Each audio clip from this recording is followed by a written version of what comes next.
Plumbing has been servicing the southeast Nebraska area since 1921, specializing in HVAC systems, bathroom remodels, duct cleaning, backflow testing, and so much more.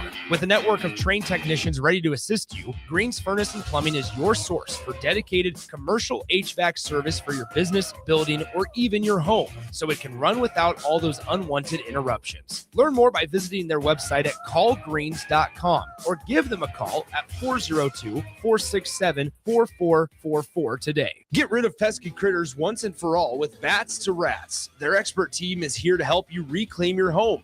No more sleepless nights caused by crawling critters or flapping wings. Bats to Rats ensures a safe environment for every family member. Check the website at batstorats.com for amazing offers. And if you mention this ad, you'll receive $10 off your initial inspection cost. Call Bats to Rats today at 402-781-8691. That's 402-781-8691. Bats to Rats.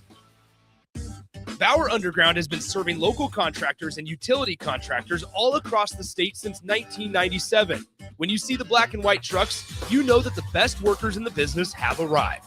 Bauer is currently looking for equipment operators, laborers, diesel mechanics, and aerial linemen. Join the brotherhood built on hard work, authentic people, and a pedigree of success. They're offering top-notch benefits, a matching 401k, and a $600 per year clothing allowance. Bauer Underground, a family-friendly company with plenty of room for advancement. What if your bank had people who care about the places we call home? That's what Union Bank does. We encourage this culture of giving back. I really enjoy working with People City Mission, the United Way campaign, Habitat for Humanity, Big Brothers Big Sisters. Everyone's in to help make that community stronger. To be part of all of this that's going on is pretty remarkable. At UBT, your money has people with a passion for serving. Union Bank and Trust. Member FDIC. A membership with John Henry's will fast track you to front-of-the-line service, seasonal tune-ups, and far fewer unexpected moments. That means no breakdowns, no waiting on a call, and no nonsense. It's consistent care that prevents small issues from turning into big bills. Join the Comfort Club and get VIP treatment 365 days a year with 24-hour priority response, member-only discounts, and peace of mind on your home's most expensive systems. Call John Henry's. John Henry's Plumbing. And electrical. If you want to make new floor shopping easier, come to O Street Carpet. Hi, I'm Steve Carper. Our flooring professionals can help you choose the best flooring for you, your family, and your budget. We eliminate the confusion. Even better, you'll be enjoying your new flooring much sooner. No 6 or 8 week waits. We'll install right away and save you money on installation. Floor shopping made easy every day at O Street Carpet. O Street Carpet. 1732 O Street. Family owned and operated. Always the best value. When something breaks, you want someone you can trust to fix it right. Empire Repair is now open in Waverly and ready to serve our community with reliable auto repair and maintenance. From routine service to bigger repairs, our team is here to keep you on the road. Stop by Empire Repair in Waverly or call 402-786-2224 to schedule your service today. Empire Repair, proud to serve Waverly. 93.7 The Ticket is Lincoln's home for Kansas City Royals baseball in 2026. Catch all the action as Bobby Witt Jr., Salvador Perez, Vinny Pasquantino, and a pitching rotation led by Cole Reagans try to lead the Royals back to the postseason. That's Kansas City Royals baseball all summer long. On the air in Lincoln at 93.7 The Ticket. Coming at you live from the heart of downtown Lincoln.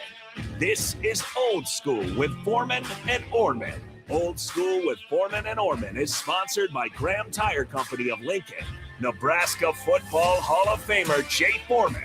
Here's Troy Detmer dropping straight back in the pocket. Rifles a pass. It was tipped and picked off by Foreman. He's at the 15, 10, 5. He'll score!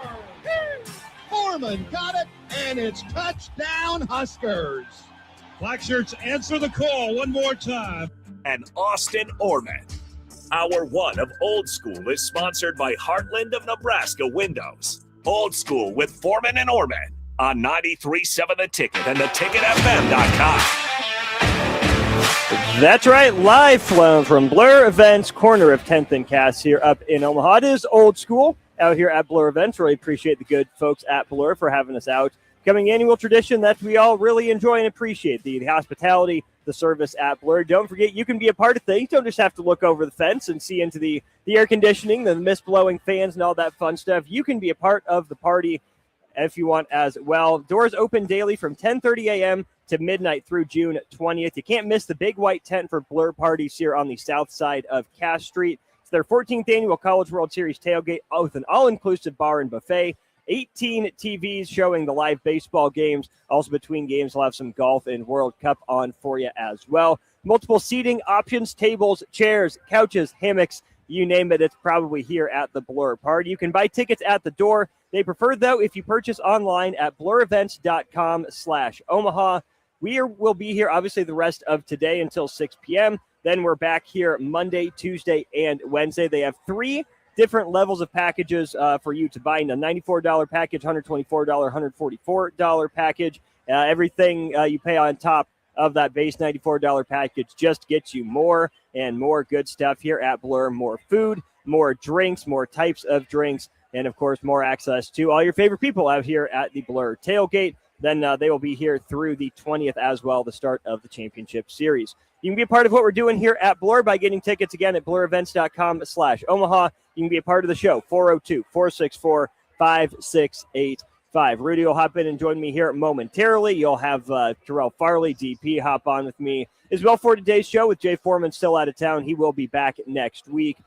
So let's just go ahead and get into Old School, brought to you by Graham Tire Company, celebrating 75 years of serving the Midwest. More than just tires, they do all kinds of car and light truck repairs, too. From brakes to oil changes, trust Graham Tire for service you can count on. It's Graham Tire getting you to the places that matter most. Eric says, go figure, Jay wouldn't drive to Omaha. Well, it'd be a long drive to Omaha from Jay. He would have had to have left a few days ago and able to make it here to Blur Parties. Don't worry, he'll be back over the weekend, and he will be here for the shows next Monday, Tuesday, and Wednesday. Let's go ahead and bring in Rudy here. Rudy, we're just going to do some fun kind of trivia here. A lot of this tweeted out by Creighton's SID, Rob Anderson, some from ESPN as well. So thanks to them for some of this information. I think that it's interesting to start with the field, right? The field of 8 different teams and how they're all different from last year. There's only been one repeat team in the last 3 years. That, of course, is North Carolina, who I am rooting against with pretty much everything here. As long as they go 0-2, I really don't care too much else about what happens in Omaha. But ESPN tweeted out a few days ago, of last year's 8 teams at the Men's College World Series, half of them didn't even make it to the 64-team tournament. The other half already got eliminated. It's the first time since the tournament expanded back in '99 that all 8 Men's College World Series teams failed to make it even to super regionals the following season. You think about LSU kind of falling off a cliff. Coastal Carolina dealing with a little bit of drama with Kevin Schnall going to South Carolina. Oregon State at least made the tournament, but bowed out early in that one. Louisville, not the result late in the season they wanted. Arizona, Arkansas, UCLA, right, overall number 1 seed, couldn't make it. And then Murray State, the 4 seed that went through the run last year. It's kind of cool for college baseball to have the new teams. It's cool to see the repeats. Excuse me. It's fun to get your LSUs, your Vandy's, your Arkansas that are familiar. But how cool for new blood, like this very first game, West Virginia and Troy, in their first appearances, one of those teams is going to get their first ever win here. Yeah, I mean, I was up there earlier, too. And you kind of just see that I'm sure it's an every year thing. We saw it last year, too. But just being able to see the different crowds is always fun. But then when you have teams like West Virginia, who hasn't been there in a while, teams like Troy, obviously, I think I passed a charter bus that was just housing the Troy fans. And so just seeing how big of an impact it is, even with these teams that aren't maybe regularly here, it's awesome. And then you do have some more teams in there, maybe like the Texas Longhorns, who they'll be here every now and then. But I mean, it's still great to see. It's fun. It is exactly what Omaha is about. You're going to have some Cinderellas in there, whether they want to be called that or not. But at the same time, you're going to have the more of the baseball known schools. Now you got, I believe it's 5 SEC teams at the end of the day that are in here. So it's you're still going to get some competitive baseball, even if it's not the teams you're used to. And I think that's always the best part about it. If there is a Cinderella, it's probably Troy. The Trojans right now trail 5-4, 2 away in the top of the 6th inning over there at Charles Schwab Field. How about this, though? At 38-30, Troy baseball's win percentage, the 3rd worst win percentage ever by a team entering the Men's College World Series. The other two you have to go back to were Bradley in 1950. And how about this, Rudy? Your Horns back in 1963, 19, 15, and 1, and still qualified, went 2-2 in Omaha. I do think it's interesting about your Horns as well. Going back to 1988, when you get the two bracket system here, 68% of the champions have come from the second bracket. That includes your Longhorns. It's the all-SEC bracket, Bama, Oklahoma, Georgia, and Texas. Probably just a weird statistical quirk, but interesting nonetheless. Oh, yeah, and I think that I was looking at it. Obviously, I'm a Longhorn fan. I mean, at times. I can't say that too often, but that side of that second side of that bracket looks a little more daunting than that first side, and not to diminish any of that talent in there at all, but you're not better teams, but some of the teams I'm favorite of, I think they have more of a chance to come out of that second side. So, I mean, it'll be good. I mean, you still got North Carolina, who's a great team to follow. You still got West Virginia, they're just playing some really good baseball overall right now, which is great. So, I mean, it's exciting, though. But, yeah, that second side looks a little tougher. You mentioned that's the all-SEC side there of the bracket with Alabama, Oklahoma, Georgia, and Texas. Those games will be taking place tomorrow. Some pretty cool stuff already happening here in the first game of the tournament. West Virginia gets on the board early in that one. They didn't do it in any traditional sort of way, Rudy. How about this? Armani Guzman from West Virginia has a straight steal of home in West Virginia's first inning at the College World Series. First, a straight steal of home in the College World Series since 2000. How cool is that? Just what a baller move to your school's first ever game in the College World Series. You're riding high to rip off a straight steal of home. I don't know if there's a move with more aura maybe than that, like in the last 20 years of College World Series history. Yeah, and I don't know if you were watching that inning or not, but he got on with an error and then ends up stretching it to a hustle double. Yep. And then I want to say it was a drop third strike. He moves up on a late go to third. So he manufactured that entire thing basically by himself. I mean, so yeah, the aura on that's crazy because.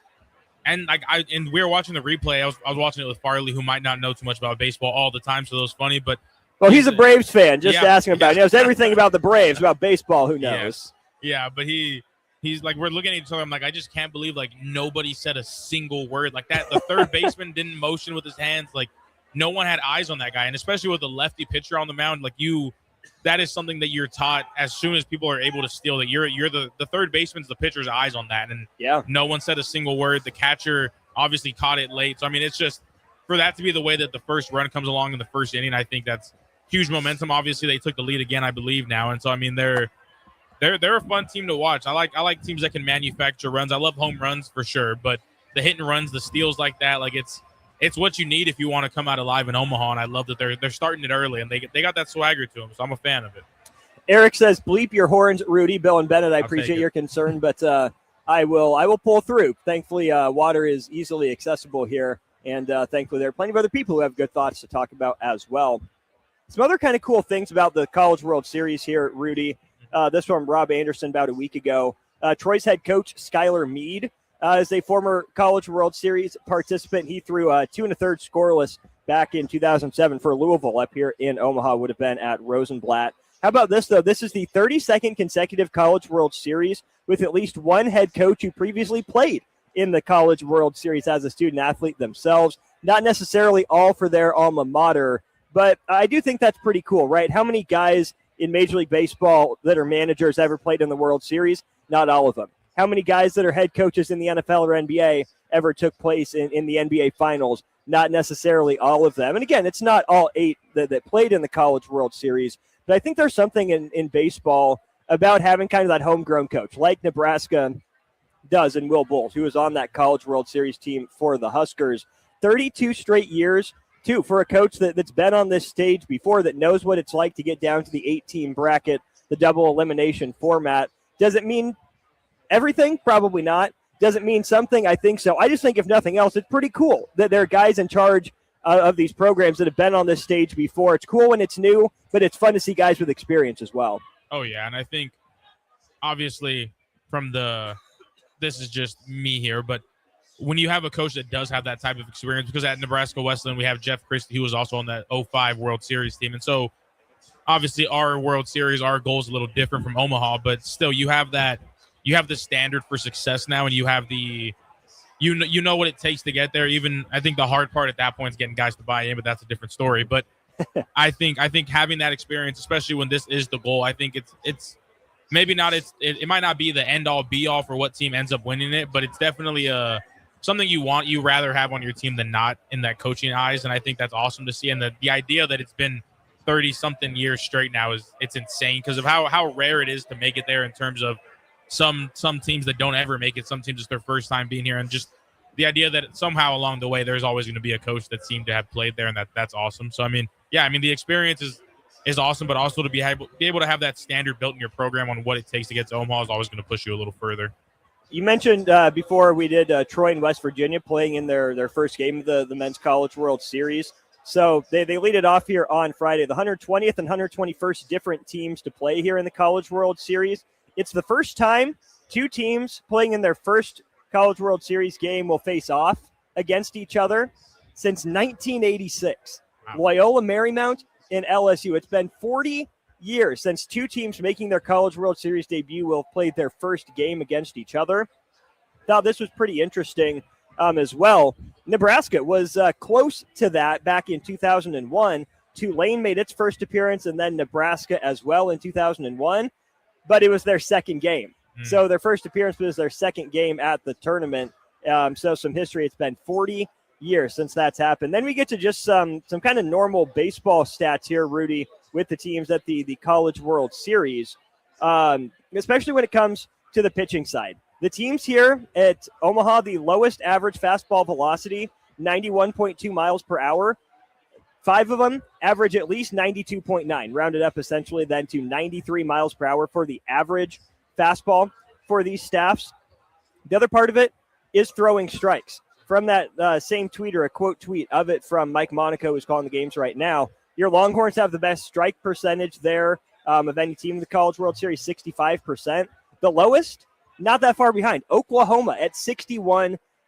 We know in baseball the importance of strike one. We know the importance of count leverage, of getting ahead of hitters, but it's cool to see that, hey, some of the teams that throw the fastest in college baseball and a bunch of teams that throw the most strikes, there's kind of a benchmark there. You got to average typically 92 on your fastball, and then 93 plus will get you further. And we're seeing at least 60% of your pitches, 61 this year, had to be strikes as a staff. It's cool to see the things that we talk about baseball that seem so simple kind of be reiterated and play out in real time to see who actually makes it to the final stage of the season. Yeah, I think a big thing that's harped on just across baseball, I'm sure you've heard it, like there's no defense for walks. And I think that a lot of these teams, when you are at least the top 8 teams in the country or whatever it may be, now I think there's a hard line of, okay, you got to throw strikes, but you don't want to fill up the zone too much. And I think that's what separates these teams is you have teams like UCLA who I was watching those games, and there's guys who are going to throw strikes and throw them hard, but when you're leaving pitches over the plate, that's not what you want either. And I think some of these teams, and again, I'm not just going to go about a Texas rant here, but I know Max Wiener for what I do follow for them on the season, like he's a pitching coach that is not just adding more to their arsenal, but he's also shaping how they're throwing certain pitches. Their arm angles are changing, and I'm sure that's happening across the entire country. And I think when you're able to mix that with the idea of still throwing strikes and still throwing hard, that's all. Because we grow up and it's always, oh, he's throwing 90, but it's a ball. And it's like now you're starting to see these guys can kind of control 96 pretty consistently, and that's scary. But it is also what is like that. That's the fun part about the College World Series. You're going to see some of the best talent you're going to see all year playing against each other in one game. And it's a very exciting time to be seeing all this.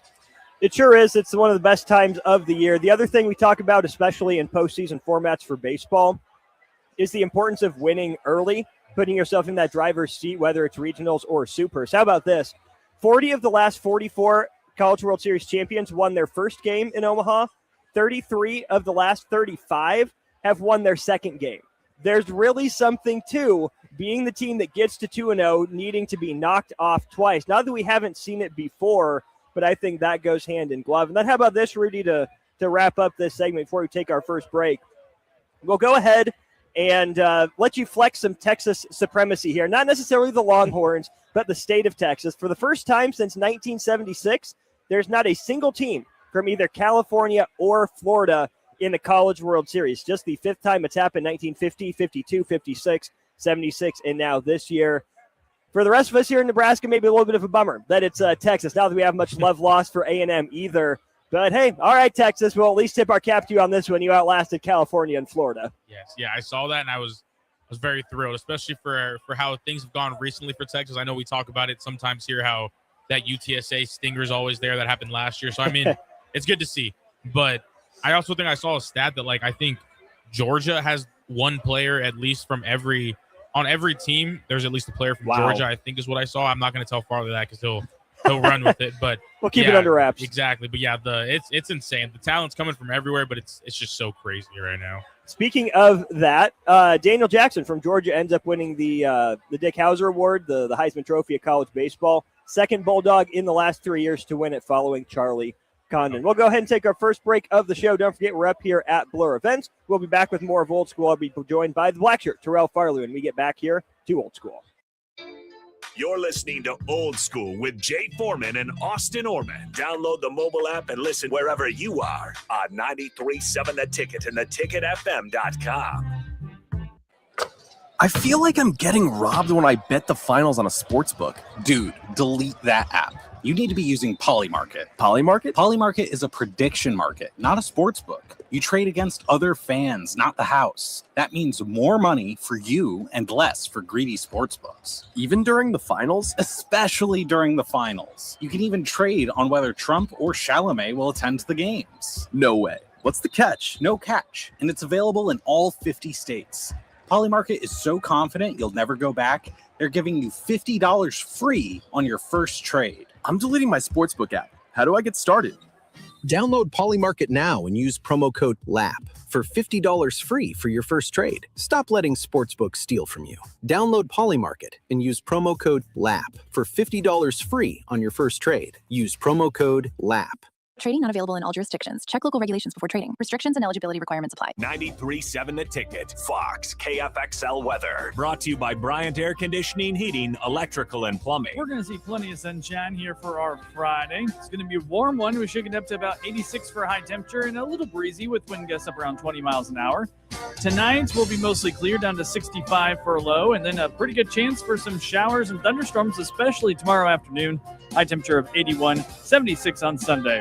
I'm meteorologist Aaron Dowden for 93.7 The Ticket and theticketfm.com. Are you looking for a fresh new hangout spot? Let me tell you about Liquid Assets Sports Bar, where Mondays mean new weekly drink and food features. With 23 taps, a full lineup of cans and bottles, and 40 TVs blasting every sports package out there, you'll never worry about missing a play. Savor high-end spirits at their stylish top-shelf bar, enjoy a healthy menu, family-friendly atmosphere, and catch all of your favorite teams every day. Doors open daily at 11 a.m. Liquid Assets Sports Bar, located at 2755 Jamie Lane in South Lincoln. Bauer Underground has been serving local contractors and utility contractors all across the state since 1997. When you see the black and white trucks, you know that the best workers in the business have arrived. Bauer is currently looking for equipment operators, laborers, diesel mechanics, and aerial linemen. Join the brotherhood built on hard work, authentic people, and a pedigree of success. They're offering top-notch benefits, a matching 401k, and a $600 per year clothing allowance. Bauer Underground, a family-friendly company with plenty of room for advancement. Hey, Nebraska sports fans. This summer, professional tennis returns to Lincoln. Watch rising stars of the ATP Tour compete for over $100,000 in prize money for the 2026 Lincoln Challenger from July 12th to the 19th at the Sid and Hazel Dillon Tennis Center. Witness top tennis pros compete right here in Lincoln and experience tennis close-up like never before. To purchase tickets or to sign up for volunteer opportunities, please visit www.lincolnchallenger.com. Not just a stop, a stage. Lincoln Challenger 2026. When something breaks, you want someone you can trust to fix it right. Empire Repair is now open in Waverly and ready to serve our community with reliable auto repair and maintenance. From routine service to bigger repairs, our team is here to keep you on the road. Stop by Empire Repair in Waverly or call 402-786-2224 to schedule your service today. Empire Repair, proud to serve Waverly. Planet Fitness has everything you need from warm-up to wind-down, so you can give everything you've got. Whether you want to bring a friend anytime, access any of our 2,800-plus clubs, or reset and recover in the Black Card Spa, we're ready to fuel your momentum, and then some. Enjoy all the perks with the Planet Fitness Black Card. Join the club today for $1 down, $24.99 a month. Find your nearest club and join today. Deal ends June 12th. See Club for details. Rico here with HIS Auto Care at 70th and Van Dorn, letting you know HIS is a great place to bring your vehicle for service. With superior service bumper to bumper, we'll treat your vehicle like it's your mother's. Doesn't get any better than that. So call 402-488-8934 and HIS Auto will make you glad you did. 5% off, mention this ad, and for sure your mother will be proud you called.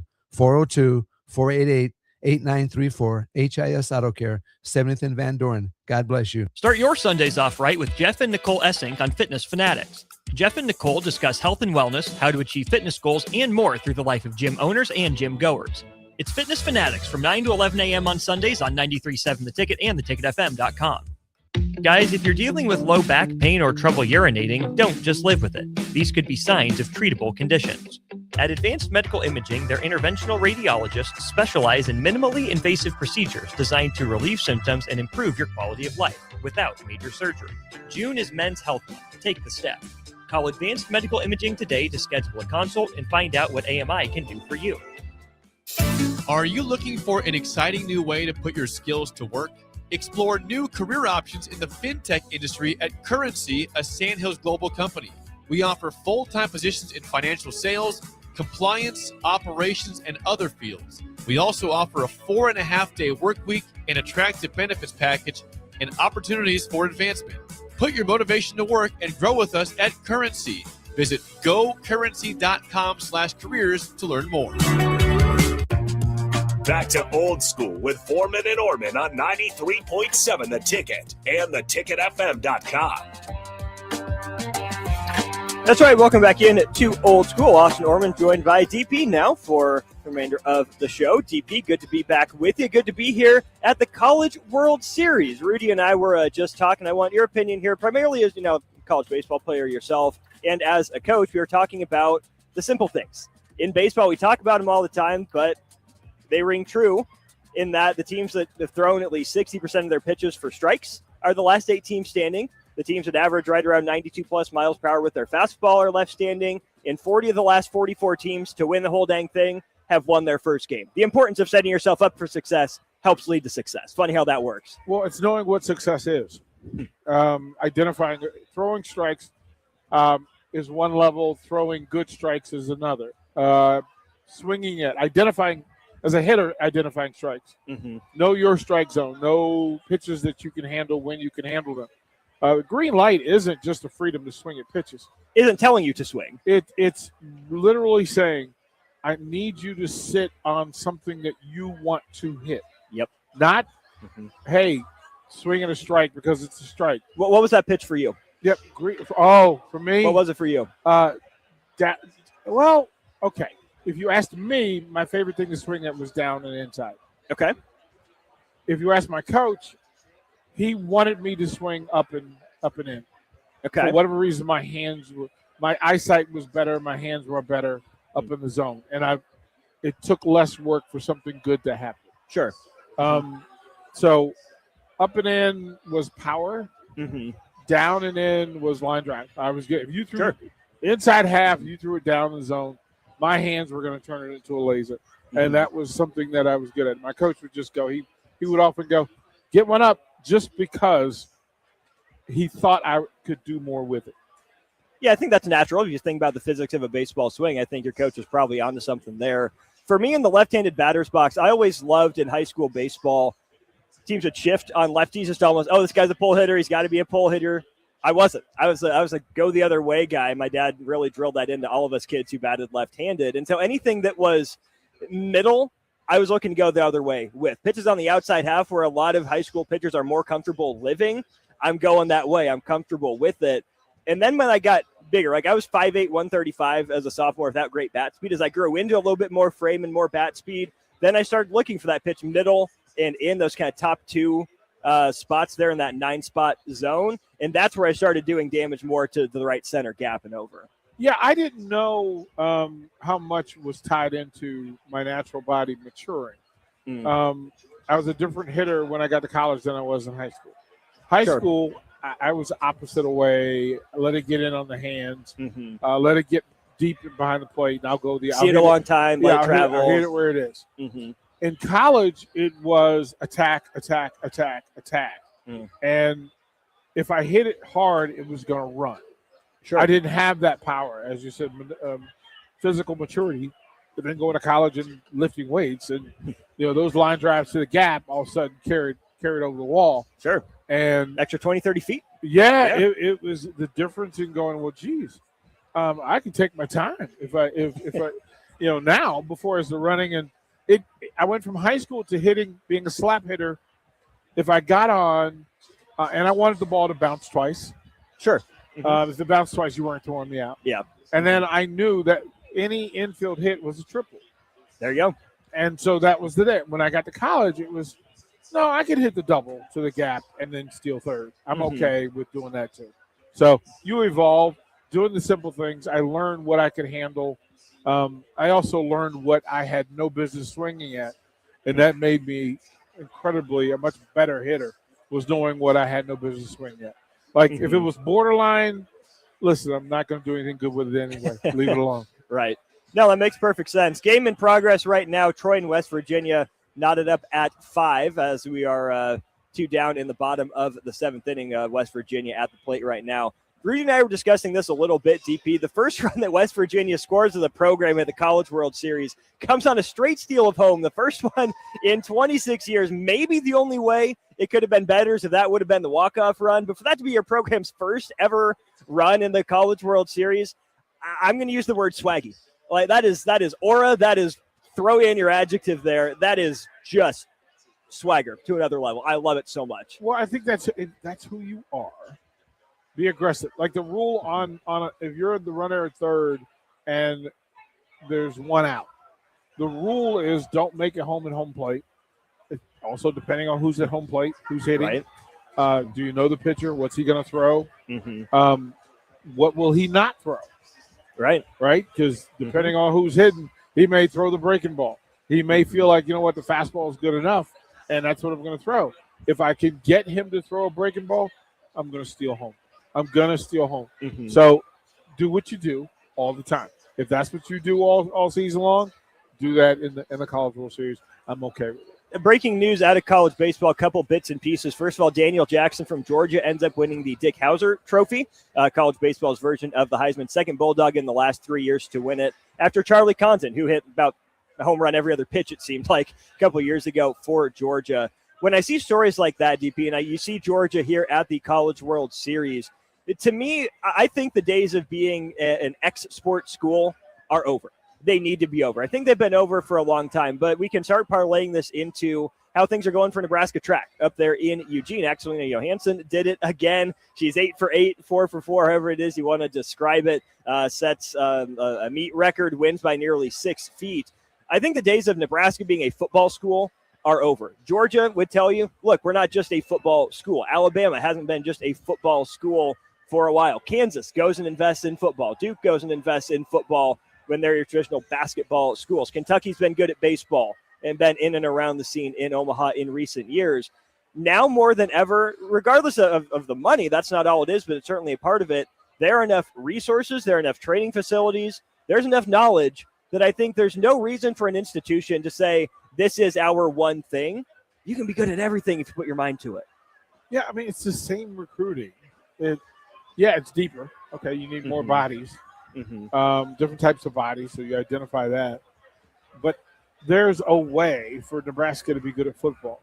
They have to find it, and there's a thing that other people are giving you the playbook. Yeah. But if you will not pay attention to the playbook, and we know those people, then you stay where you are. There's no reason why Nebraska can't be a football school again.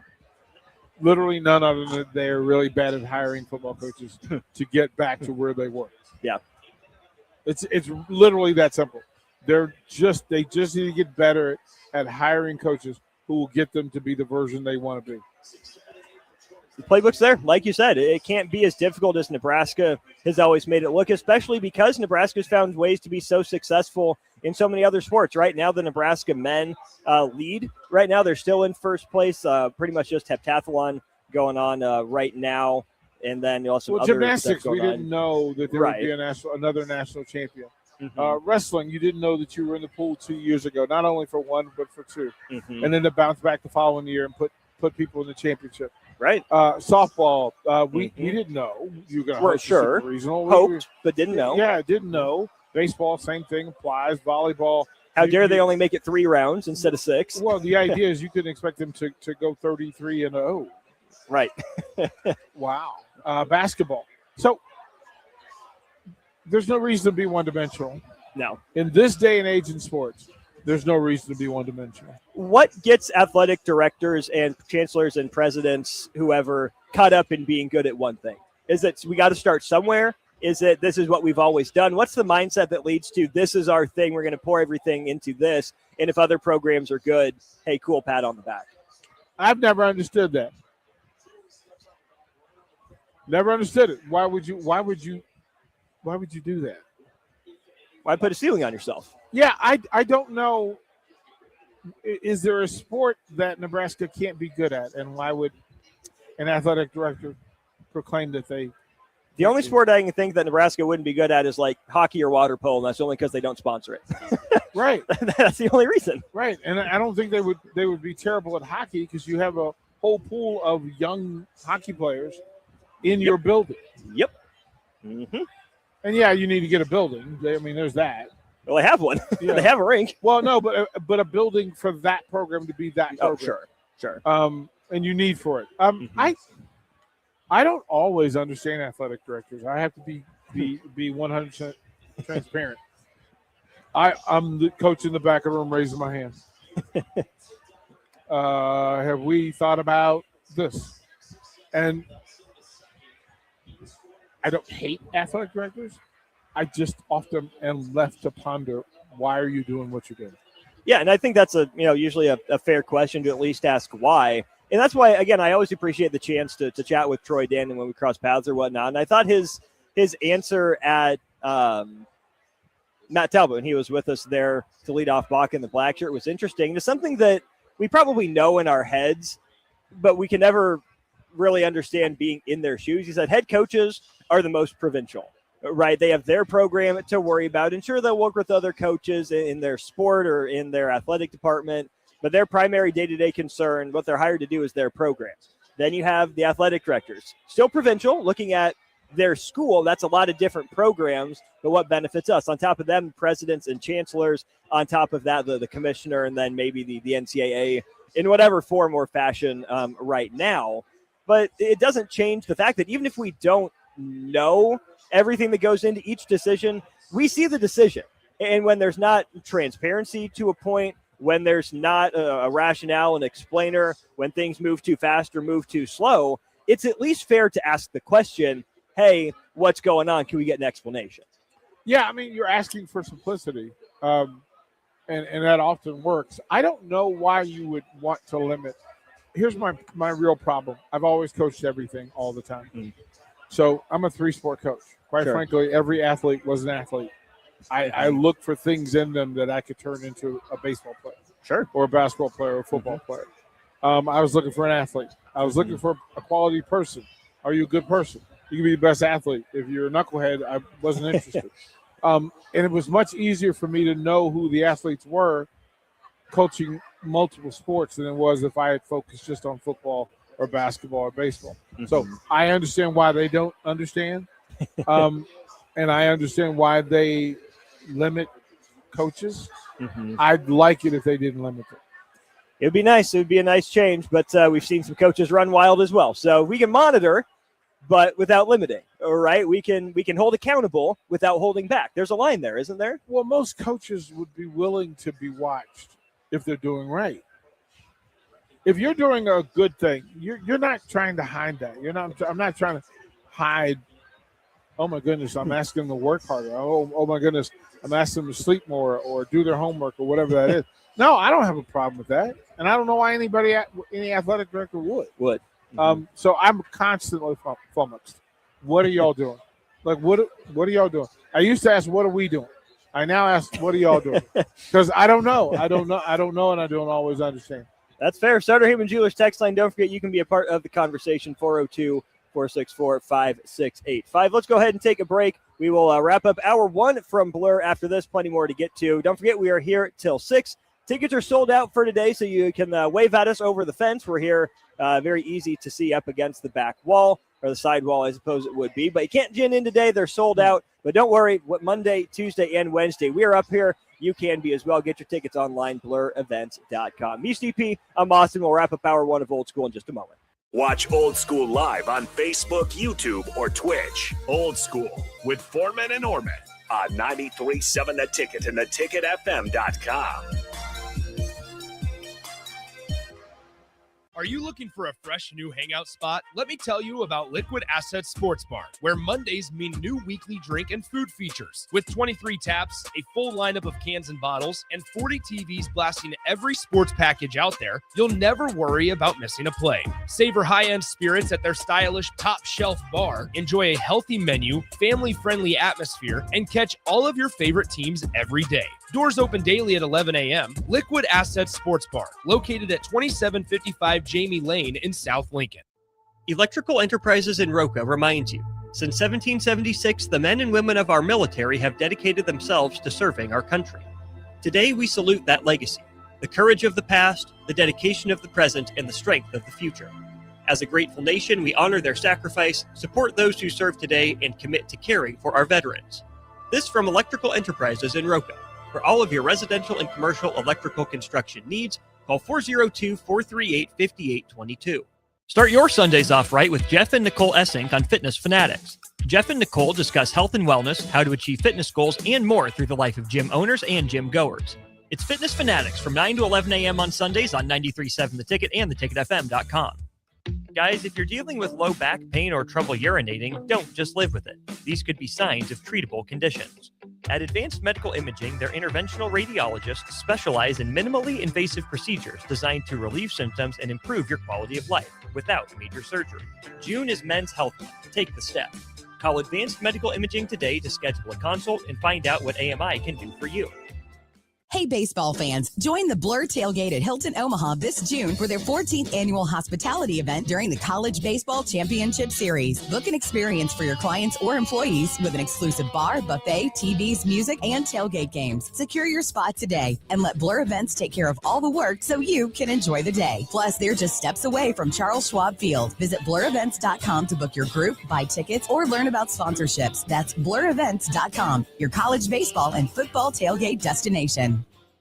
Big value and big flavor meet at Wings and Rings thanks to the all-new delicious Duo Combo. This is the one you've been waiting for. Get one half-sized appetizer and 2 entrees with a side for only $19.99. Bring a friend for the best deal in town on any day of the week, during game time, or whenever the heck you want. Their made-to-order wings and chicken sandwiches are waiting for you at their 68th and O and 40th and Old Cheney locations. Stop by Wings and Rings and celebrate every day with the best meal deal in town. What if your bank had people who care about the places we call home? That's what Union Bank does. We encourage this culture of giving back. I really enjoy working with People City Mission. The United Way campaign. Habitat for Humanity. Big Brothers Big Sisters. Everyone's in to help make that community stronger.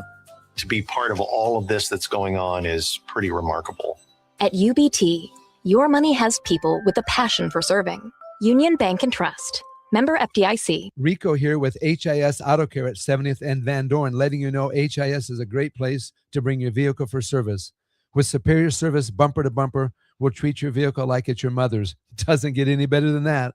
So call 402-488-8934 and HIS Auto will make you glad you did. 5% off, mention this ad, and for sure your mother will be proud you called. 402-488-8934, HIS Auto Care, 70th and Van Dorn. God bless you. Are you looking for an exciting new way to put your skills to work? Explore new career options in the fintech industry at Currency, a Sandhills global company. We offer full-time positions in financial sales, compliance, operations, and other fields. We also offer a 4.5-day work week, an attractive benefits package, and opportunities for advancement. Put your motivation to work and grow with us at Currency. Visit gocurrency.com/careers to learn more. When something breaks, you want someone you can trust to fix it right. Empire Repair is now open in Waverly and ready to serve our community with reliable auto repair and maintenance. From routine service to bigger repairs, our team is here to keep you on the road. Stop by Empire Repair in Waverly or call 402-786-2626 888-2224 to schedule your service today. Empire Repair, proud to serve Waverly. Back to old school with Foreman and Orman on 93.7 The Ticket and theticketfm.com. Going back in, it is College World Series coverage on Old School, live from the Blur Parties tailgate here in Omaha. Again, no tickets left for today. You can join us on Monday, Tuesday, and Wednesday. We'll be up here starting at 10. Doors open at 10:30, and then we'll be here till 6, probably hanging out a little while after, but the party goes till midnight here at Blur. We'll be here again next Monday, Tuesday, and Wednesday with the championship series happening at the end of next week. Austin Norman and the black shirt, not just a black shirt, the black shirt, Terrell Farley. The black shirt. I'll give you the black shirt, obviously, the with a black shirt. nice white bucket hat on top of your head. Well, tell me about that, Farley. Is that your new style? Well, I went over to State Farm. Last year they had the bobblehead, so I want to see what they did this year. They're doing giveaways for free bags and free hats, custom hats. You can get brim hats or you can get the bucket hats. So many designs over there. So I decided to go with the bucket hat because I plan on doing some fishing tomorrow. Oh, yeah. Where are you going? Probably Branch Oak. I think I'm going to take my talent out there, and I got to pack me up a picnic. Not a picnic, but a chair. Oh, yeah. So I didn't have a chair. Little folding chair? Yeah, folding Lawn chair, yeah. I didn't have a chair for the last 3 times I went, so I didn't stay long. It was like 30 minutes, and I'm tired. No, I'm tired of walking around. So I got me a bucket hat to go fishing tomorrow. I love that for you. Have you learned to put your rod together? I knew I had to help you the first time you brought it into the station. I still haven't put that rod together, but I have 2 more rods that I carry in my car. Okay. I think when I go on a boat, I want to take that rod with me. So that's probably going to be my actually on a boat kind of. This is your big deal trip. Yeah. Hey, I'm actually, let's get down to business sort of fishing. Yeah, rod? that type right there, Austin. So I think when You're not even going to break it in? Just fishing from the shore? I'm just gonna swing it out there and see what it does. What have you caught so far this season? Nothing. Not a thing. A bunch of air. Some thoughts. You sound like me. I caught a bunch of thoughts in my head. Like, why am I out here? So, it's too many things you don't get to do when you want to do it. Then you don't catch anything, and it throws you off a little bit. But I'm gonna catch something. I'm gonna take a picture with it, and I'm gonna bring it to the ticket and mount it up. What I want you to do is I want you to catch Eric out there. He says, I'm going to come and troll Farley at Branch Oak tomorrow. Now, Eric, be careful, because here's the thing. He's a troll already. You troll Farley at Branch Oak, you might just end up getting tackled into the lake. Yeah. Jason Voorhees tackled in the lake. I think Jason Voorhees would do more than tackle. Yeah, especially I'm the Voorhees. He's the tackler. So Eric is he does enough of that right now. I don't need him trolling me out at the park tomorrow because I want a nice quiet day. Fishing, they always say quiet people, so I have on headphones, phone, and fishing out there. I got 2 poles at twice the fun. Farley, you're not going to see them today, not until next week, most likely, if they make it through. But we'll talk about your Georgia Bulldogs here. Give you credit for. We're staring right at their logo over there across the way. They had one of their best players, the best player in the country now, Daniel Jackson, end up winning the Heisman Trophy of college baseball, the Dick Howser Trophy. If I asked you, and maybe you can extrapolate to the Georgia fans that you know back down home, would they rather win the College World Series or win March Madness? Probably win College World Series. Basketball is not up to that level of everybody else. Baseball hasn't been for long, though. Baseball also, but Georgia has been up there all year ranked in the top 5, so they have a great chance of trying to get to the finals here. They do have a Farley on their team, Paul Farley, the pitcher. No way. So you look him up. Paul Farley is his name. He's a pitcher out of Kennesaw, Georgia. No kin to me, but I'll take the kinship and everything. Let's go ahead and look at this just to make sure. Oh, you guys look so similar. Yeah, we're twins. Well, you're a little older than Paul Farley is, but yeah, he stayed in the womb a little bit longer than me. Need a little bit extra time. Yeah. So last year, Paul Farley, 12 relief appearances. Let's go ahead and pull up Paul Farley's stats here from this season. 25, 26? Nope. That would not be it because it would be 25, 26, wouldn't it? Yeah, okay, let's see here. Paul Farley. Go to the pitching stats for the Georgia Bulldogs. What we got? Okay, Paul Farley, where are you? Oh, 4.53 ERA, 160 WHIP. But how about this, Terrell? 8-1 record. All 21 appearances with 3 starts for Paul Farley and 43 innings pitched. .287 opponent batting average against. His ERA, like I said, 4.53, not the best. But, hey, you can live with an 8-1 record in 24 appearances. That's pretty solid. Especially with a 4.5 ERA. So you when you look at a 4.5 ERA, you think of a guy who's probably 3-8, but not 8-1. So right. Totally different. There's a guy, I think he still leads Major League Baseball in all of wins. And this has been cracking me up all season long.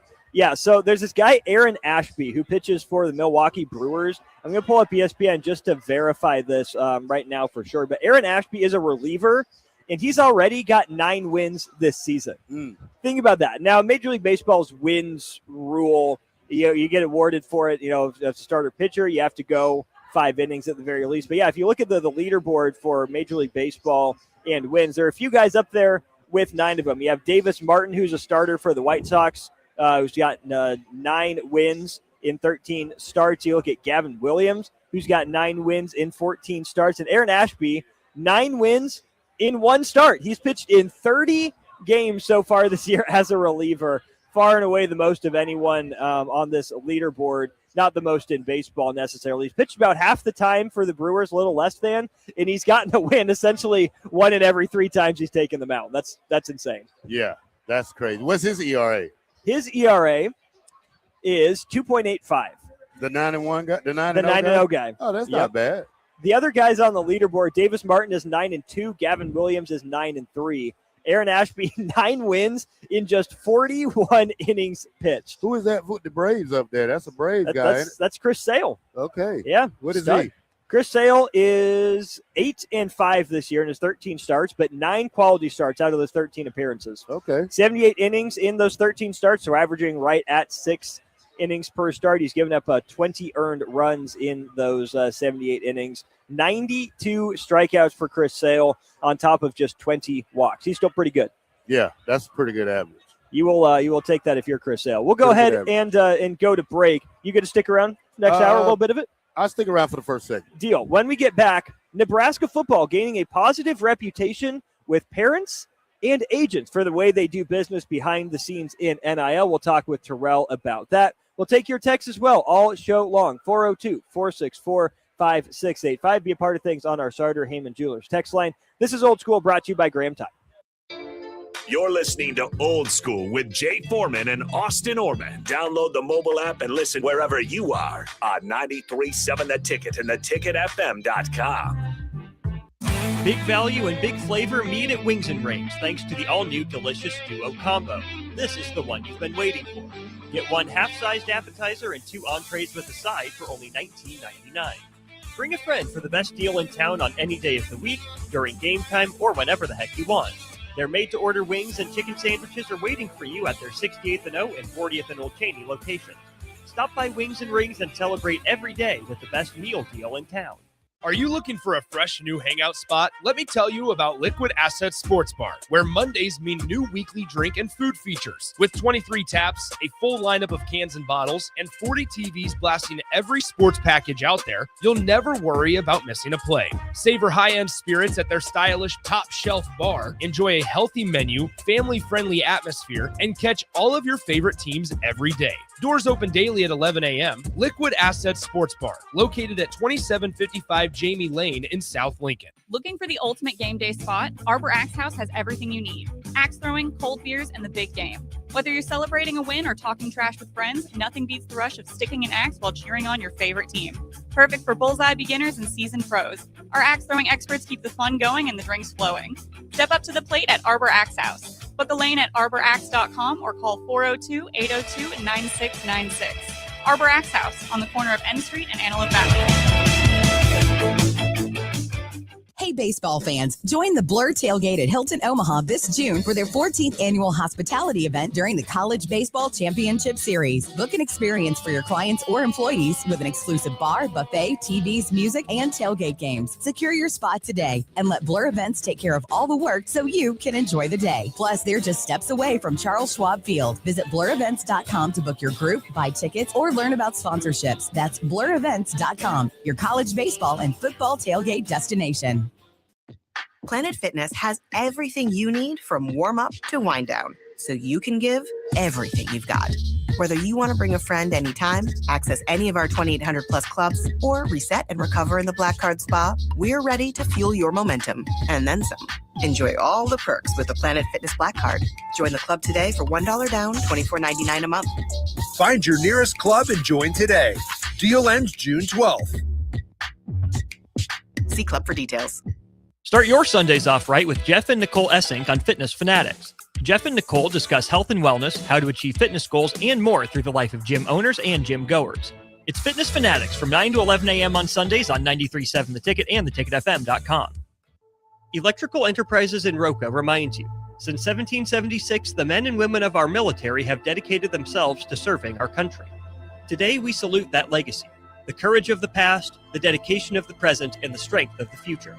As a grateful nation, we honor their sacrifice, support those who serve today, and commit to caring for our veterans. This from Electrical Enterprises in Roca.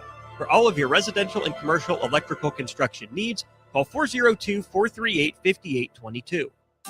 What if your bank had people who care about the places we call home? That's what Union Bank does. We encourage this culture of giving back. I really enjoy working with People City Mission. The United Way campaign. Habitat for Humanity, Big Brothers Big Sisters. Everyone's in to help make that community stronger. To be part of all of this that's going on is pretty remarkable. At UBT, your money has people with a passion for serving. Union Bank and Trust. Member FDIC. At DWE Generations, having a plan matters, especially when it comes to protecting what's most important. They work with individuals, families, and business owners to help make smart financial decisions that support life today and set the foundation for generations. David Darlington, Russell Walton, and Cody Eiler bring decades of experience, and their dedicated team provides follow-through, answering questions, explaining next steps, and staying connected as life evolves. DWE Generations, a generational wealth planning firm. DWE Generations is a marketing name for individuals doing business as representatives of Northwestern Mutual. Visit generations.nm.com or call 402-483-7871 and ask for David, Russell, or Cody. 93.7 The Ticket, Fox, KFXL weather. Brought to you by Bryant Air Conditioning, Heating, Electrical, and Plumbing. We're going to see plenty of sunshine here for our Friday. It's going to be a warm one. We're shaking up to about 86 for high temperature and a little breezy with wind gusts up around 20 miles an hour. Tonight will be mostly clear down to 65 for a low, and then a pretty good chance for some showers and thunderstorms, especially tomorrow afternoon. High temperature of 81, 76 on Sunday. I'm meteorologist Aaron Dowden for 93.7 The Ticket and theticketfm.com.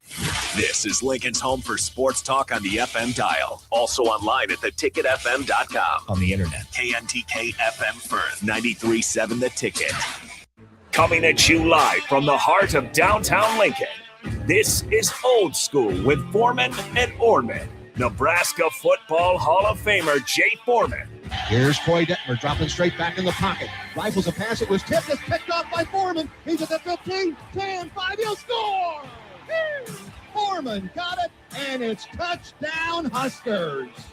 Black shirts answer the call one more time. And Austin Orman. Old School with Foreman and Orman is sponsored by Graham Tire Company of Lincoln. Your tire store next door with 4 Lincoln locations. Old School with Foreman and Orman on 93.7 The Ticket and theticketfm.com. That's right. Away we go into hour 2 of Old School. Full 3-hour show coming your way here from Blur Parties. West Virginia, 1 out away with a 2-run lead now in the top of the 9th from winning in their first ever game here at the Men's College World Series. Austin Orman here, the black shirt. Terrell Farley there. DP will be along for more throughout the course of the show. Mountaineers took the lead in the bottom of the 8th inning, putting themselves up 7-5. And again, now just 1 out away from wrapping up an opening victory. Pretty interesting, though, Farley, it's been over a decade since a team that featured in the first game of the College World Series actually went on to win it. That was Virginia back in 2015, so there's a bit of a curse on the winner of this game not being able to make it necessarily all the way. Some suggestions for you as well, Terrell, from our Starter Heyman Jewelers text line. Kip says go fishing at Iron Horse. Iron Horse, where is that at? Kip, let us know where Iron Horse is. Jim in Lincoln says you should go to Wildwood Lake, black shirt. My dad caught his limit in just 45 minutes out there. Then Farley, Jason says, just take a bucket, a 5-gallon bucket to sit on. Don't waste money on a chair. You're right, but who has a 5-gallon bucket sitting at home?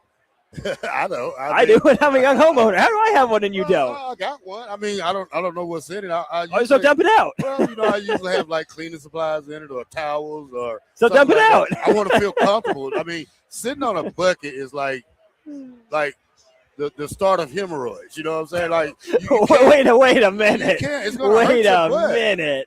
Austin, it's hard sitting on a. You understand that hemorrhoids aren't the outside of your butt. Well, I know, but it's still hard. Well, yeah, it's maybe not the most comfortable thing, but also save you $30.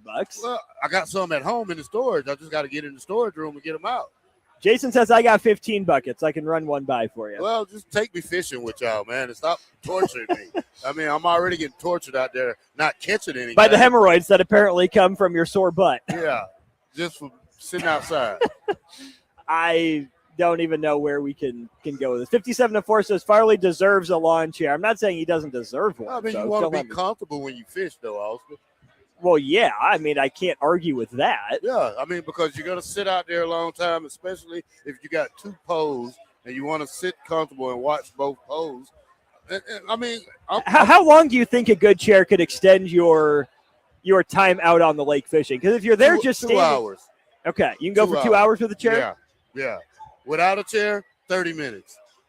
Okay. I'm being honest. So that gives you a 300% increase in your time. Yeah, that gives me 2% more chance of catching a fish because I can't fish. A whopping 2 whole percent. Eric says, I never want Farley to be comfortable. You got to take the bucket. Yeah, well, Eric, you do a great job making our lives uncomfortable. Yeah. I'm not exactly sure what we do without you there. I have dreams of Eric. I'm so sorry. Not like that. Like, he tortures me and, like, oh, shoot, Eric. Well, what does Eric think about me right now is not a question I've ever once thought in my life. Yeah. I would like to see Eric and see what he looks like. He can't be that 5'5" guy that talks a lot of smack. Just aren't the 5'5" guys the ones that talk the most smack though? Yeah, that's Eric. Bill and Bennett says try Catfish Run out by Ashland, and Kip says a Ned rig, the only thing I ever fished with. So he just throws a net out there and pulls them in. I guess that's called cheating, no? That's not fishing. That's cheating. I mean, you still got to have something end up in the net. It's better than, I don't know, like like dynamite or something, or putting the weights down the fish you catch in a competition. You're right, but I'd rather just do it old school way. Throw my rod out there and try to catch something. All right, fair enough. Well, not old school anymore, Terrell. College football. We knew it's a new day, a new age, and there's plenty of change coming here. But Inside Nebraska, Tim Verghese wrote a really interesting piece that had some recruiting information with it. But more importantly, I think that Tim wrote about, there's a section there with the headline, Nebraska gaining a reputation with agents and parents. So the second paragraph under that says, a common sentiment from parents and agents alike across multiple cycles is Nebraska is one of the programs who do things right under Matt Rule's direction. Sources say the Huskers emphasize the fact that players are taken care of not just financially, but in every aspect of their life while student athletes at Nebraska. It's one thing to emphasize that in the recruiting process. It's another thing to follow through on it. Parents and agents alike say they are comfortable sending future prospects and clients to Lincoln because the Huskers have followed through on what they say during the recruiting process. What stands out to you when you hear that? That doesn't equal wins. So I really don't think that article is invalid to me, because I want players who want to come here and win. I mean, a lot of players want to come play and get money and things like that. But when it comes down to all the apples and oranges, a W is what I want. I mean, that's great that they're doing things the right way. I expect every team to do it the right way. But also, what about the teams that win? I mean, who want to be known for a university that does things the right way and still can't win the right way? I don't think I can get to invalid like you. I can agree that, winning probably takes priority, but don't Nebraska fans want their program to be one that does it, quote unquote, the right way? Sometimes, right? Think about the guy that you played for. We got to be the villains sometimes. We got to turn around and be the villains one day and go take back college football like we deserve. I mean, sometimes we've been nice for too long, Austin. We've done things the right way for the last 30 years, and it got us nowhere. I'm not saying. So you're I'm not telling me saying Tom Osborne did things the wrong way? I mean, no, Tom. Is that what you're trying to tell me? For 30 years, Tom Osborne did things right. I'm saying since 2000 what? Well, let me throw this out there as West Virginia just fired across the final strike of the game, a 7-5 win for the Mountaineers as they win their first ever game here in Omaha. I can agree that maybe Nebraska has gotten too nice or focused on the nice and focused on doing things the right way. What's inexcusable to me is that it's a program that ever lost its edge. Yeah. Its competitiveness, it's nice. a little bit of nasty, right? I mean, I'm all on board with, playing by the rules, being above board. You're probably going to lose out on some prospects, but maybe those aren't the ones you wanted to begin with anyways. I don't care if Nebraska does things, the right way, and that's their priority. Great. Hopefully it works out for them in the long run. I think we'd all like a program that we can be proud of that does things the right way, that's above board.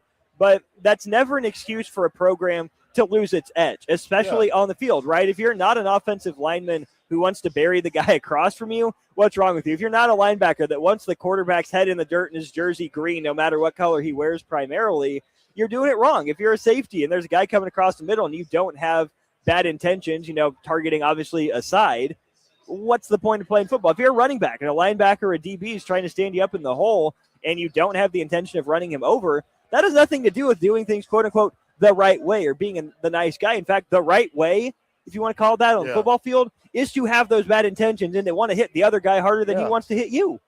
I think that one thing that people look at us and they kind of judge us off articles like this because they say Nebraska does it the right way. Well, when we play football, we play it the wrong way if you look at the record.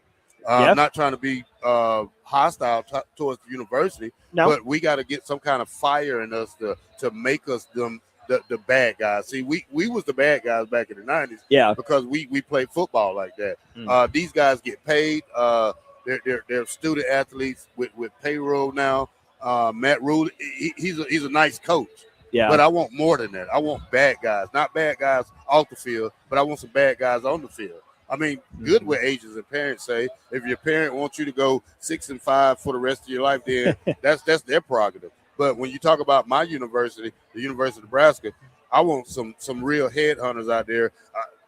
I would not saying that guys should get thrown out of the game for targeting, but sometimes you got to lay that wood to put that emphasis. Send a message almost. Send that message to the other team. And we haven't sent the message probably in a couple of years. Been a lot of messages received, not nearly as many sent. Yeah, I don't care about the nice guy role, what agents and parents say. They don't play the game. So I don't care what they say. No, that's fair. More from Not that. to be mean like that. No, I get you. More from that article from Tim. A new sentiment this cycle from multiple agents has been the alignment across Nebraska's staff. Sources know that from Pat Stewart down, there is much better alignment across Matt Rule's staff than previous years. It's helped to bring in a young, energetic defensive coordinator in Rob Orich that runs his own system and owns his system at every levels with assistants that have experience in that system. Offensively, there's a feeling of better alignment under Dana Holgorsen from coaching staff to personnel. I think an obvious way to point to that is at the quarterback position, Anthony Colandrea. And I think when I think in terms of alignment, to me, it's not necessarily all predicated on skill set, but I think Dana Holgorsen's reputation, fair or not, is that as the riverboat gambler, right? The guy that's happy to take some risks.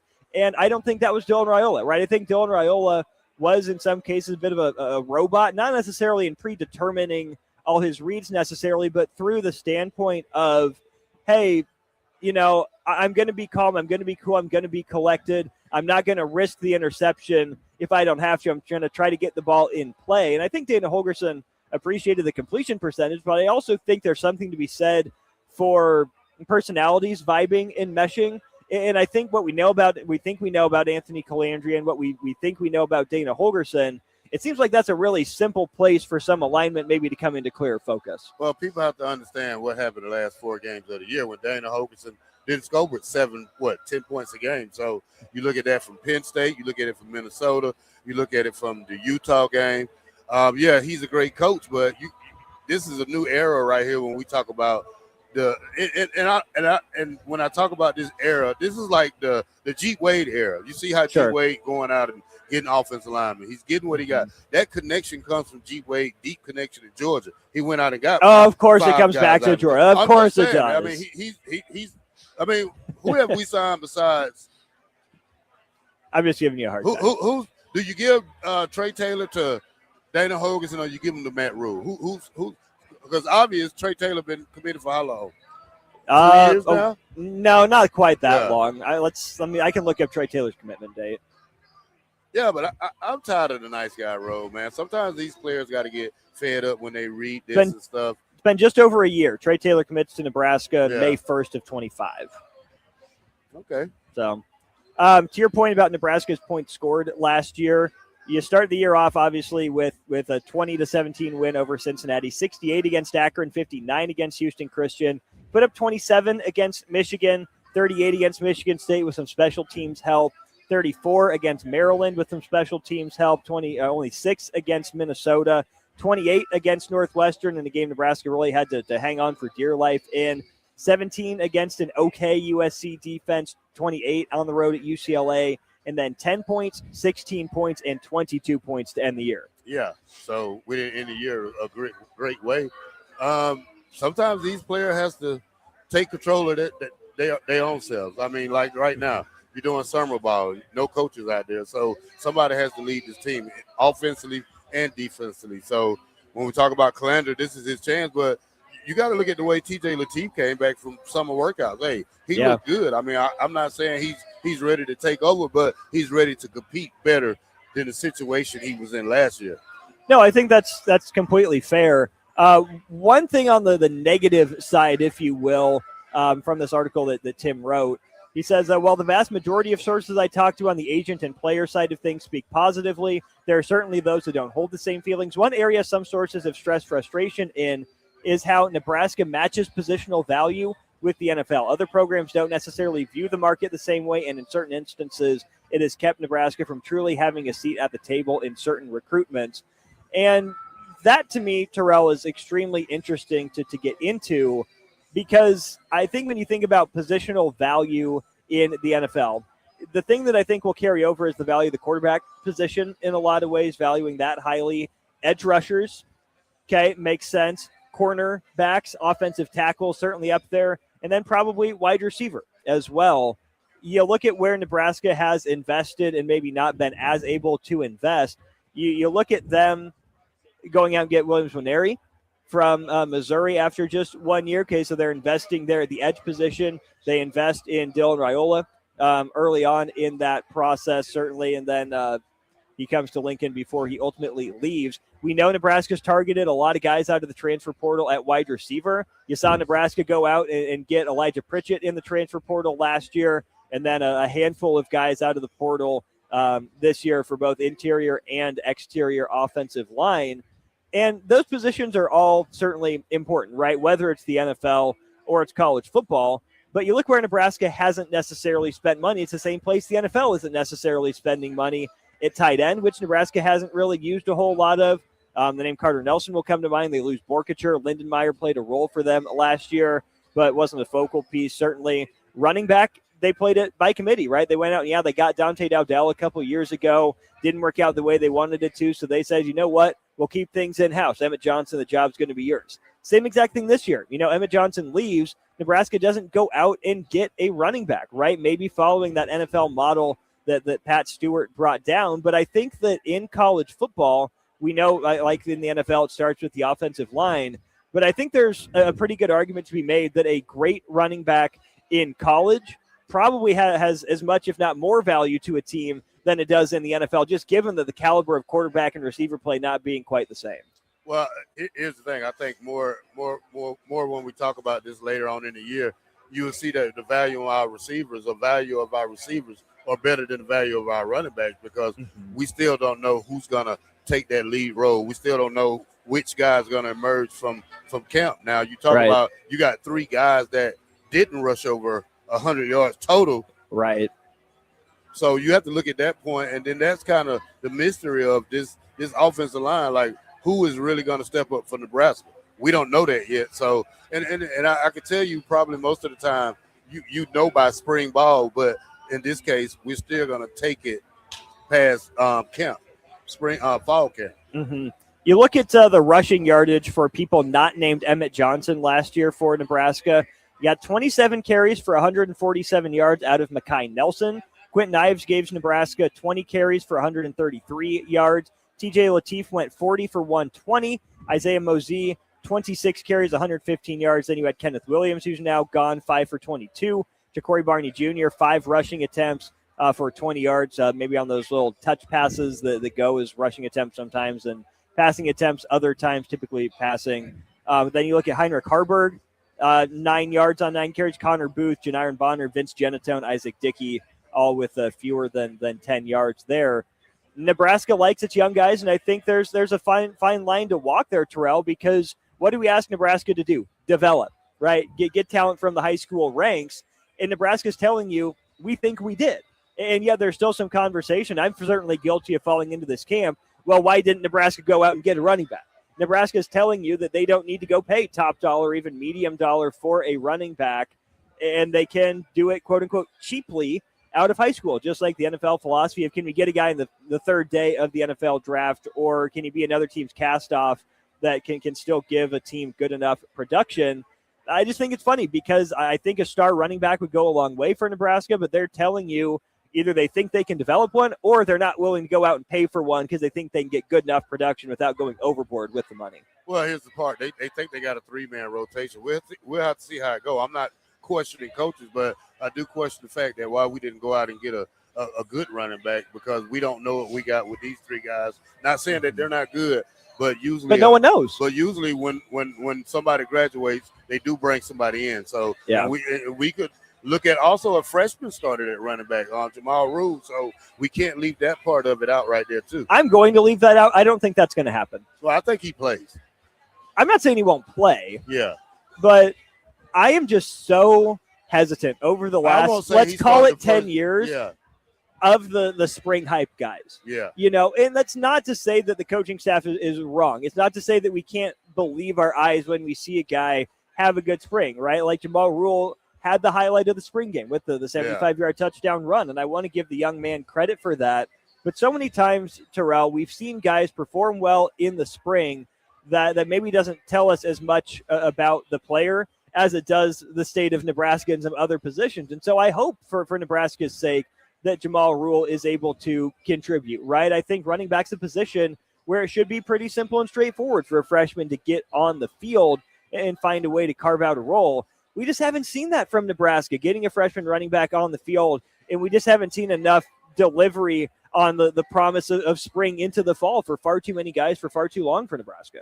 Yeah, but here's the situation. I think we're probably not seeing the thing that this guy is probably a great runner. Everybody's talking about this Jamal Rule kid.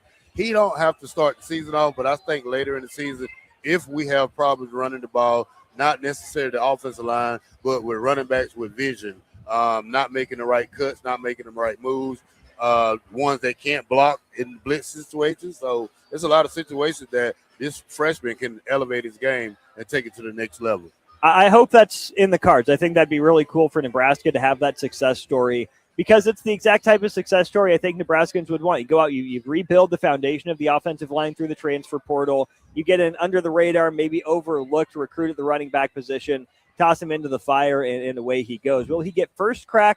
I doubt it. Will he get a shot? I think Nebraska would be dumb not to give everyone, or pretty much everyone at the running back position that shows any sort of promise of a thought and an opportunity as we get into the summer now with workouts, and certainly into the fall when it comes to actual time for the season to come. A pretty pivotal 2026 season for Nebraska and Matt Rule. We will go to break with that. When we get back, we'll keep this conversation rolling. This is Old School, brought to you by Graham Tire Company. Really appreciate the good folks there. They're celebrating 75 years of serving the Midwest. More than just tires, they do all kinds of car and light truck repairs too. From brakes to oil changes, trust Graham Tire for service you can count on. Graham Tire, getting you to the places that matter most. He's Terrell Farley. I'm Austin Norman. More Old School after this. Watch Old School live on Facebook, YouTube, or Twitch. Old School with Foreman and Orman on 93.7 The Ticket and theticketfm.com.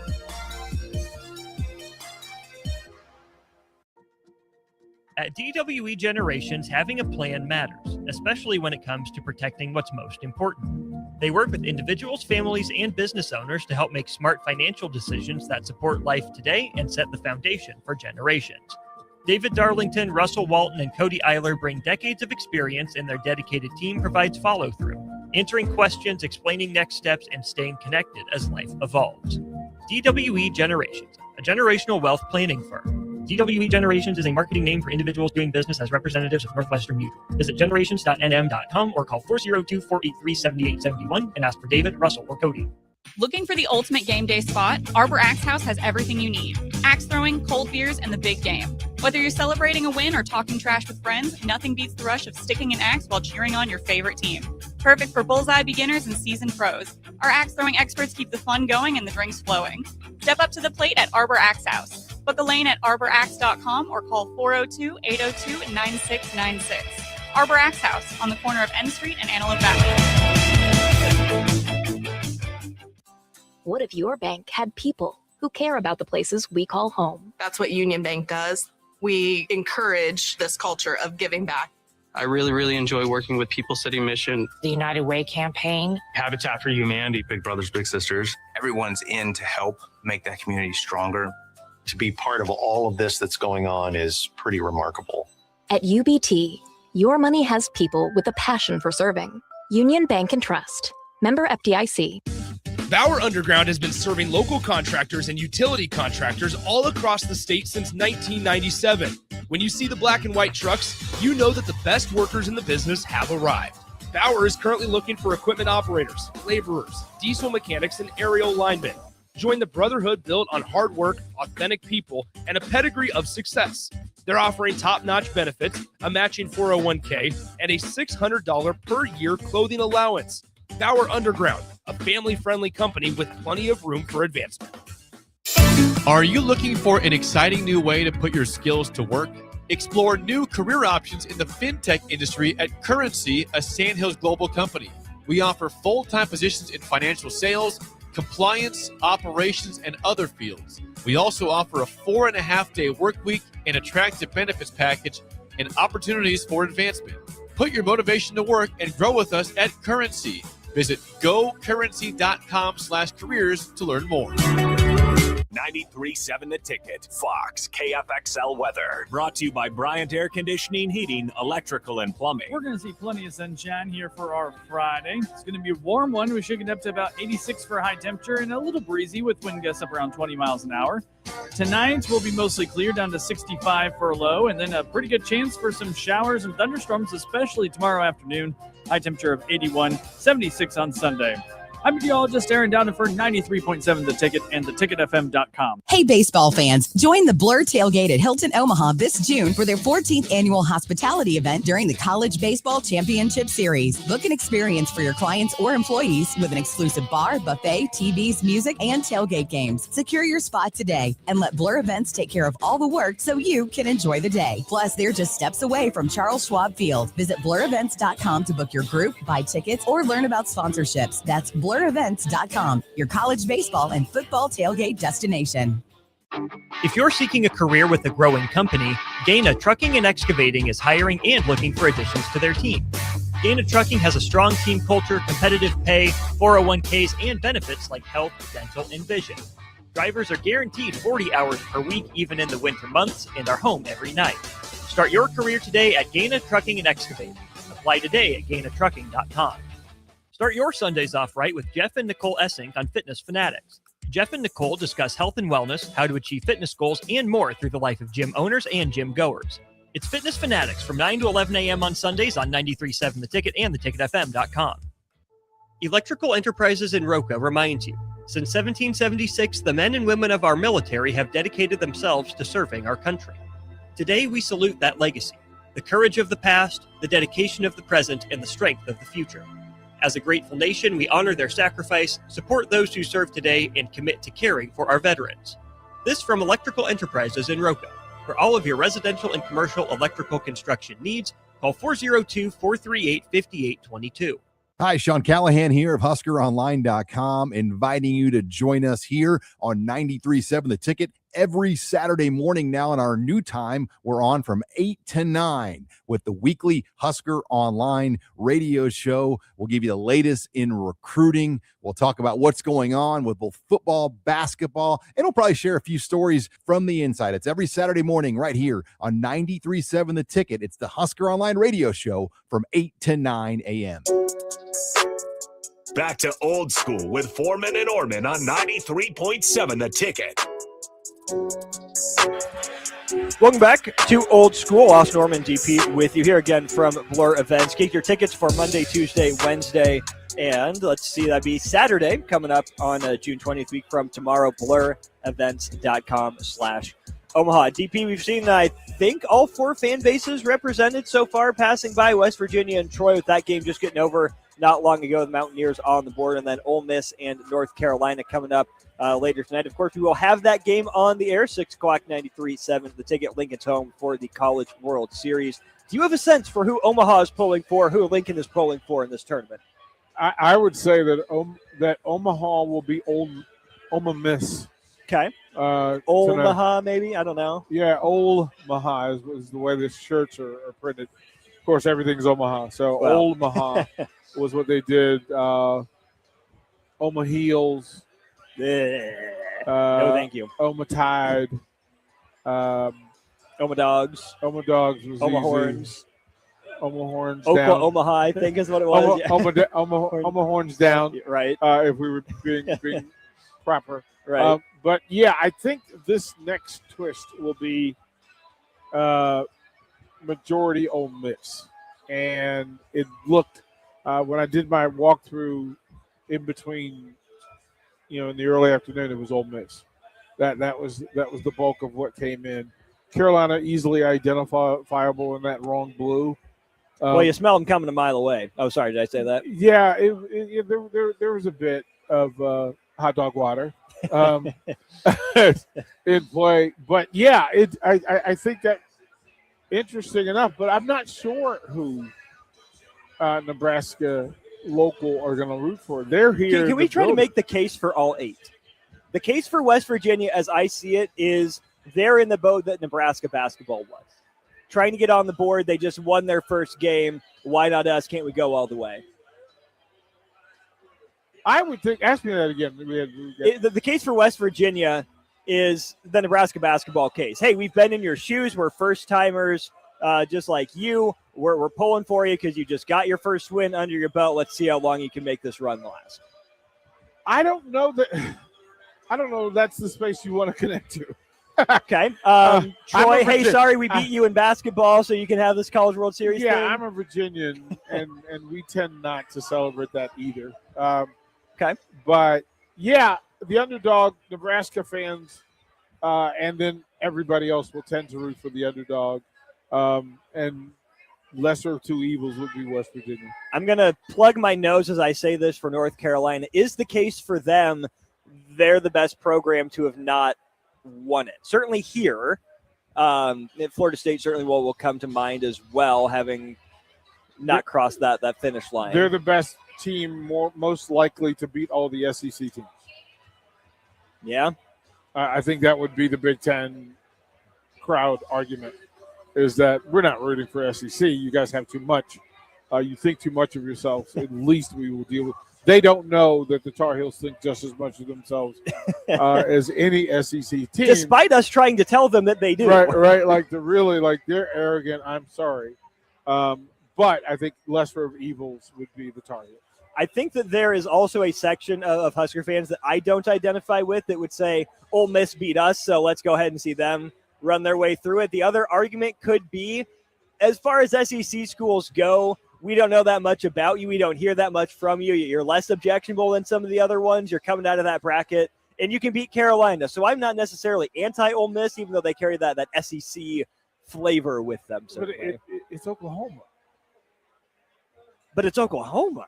Right. I mean, what's the right way to say it? I think if of the SEC folks, it would probably be Georgia. Yeah. It would I think that's probably fair. be Georgia, think in that's that fair. we have less personal venom with the Dogs. Yeah. And they wear red. So, okay. It's not a terrible red.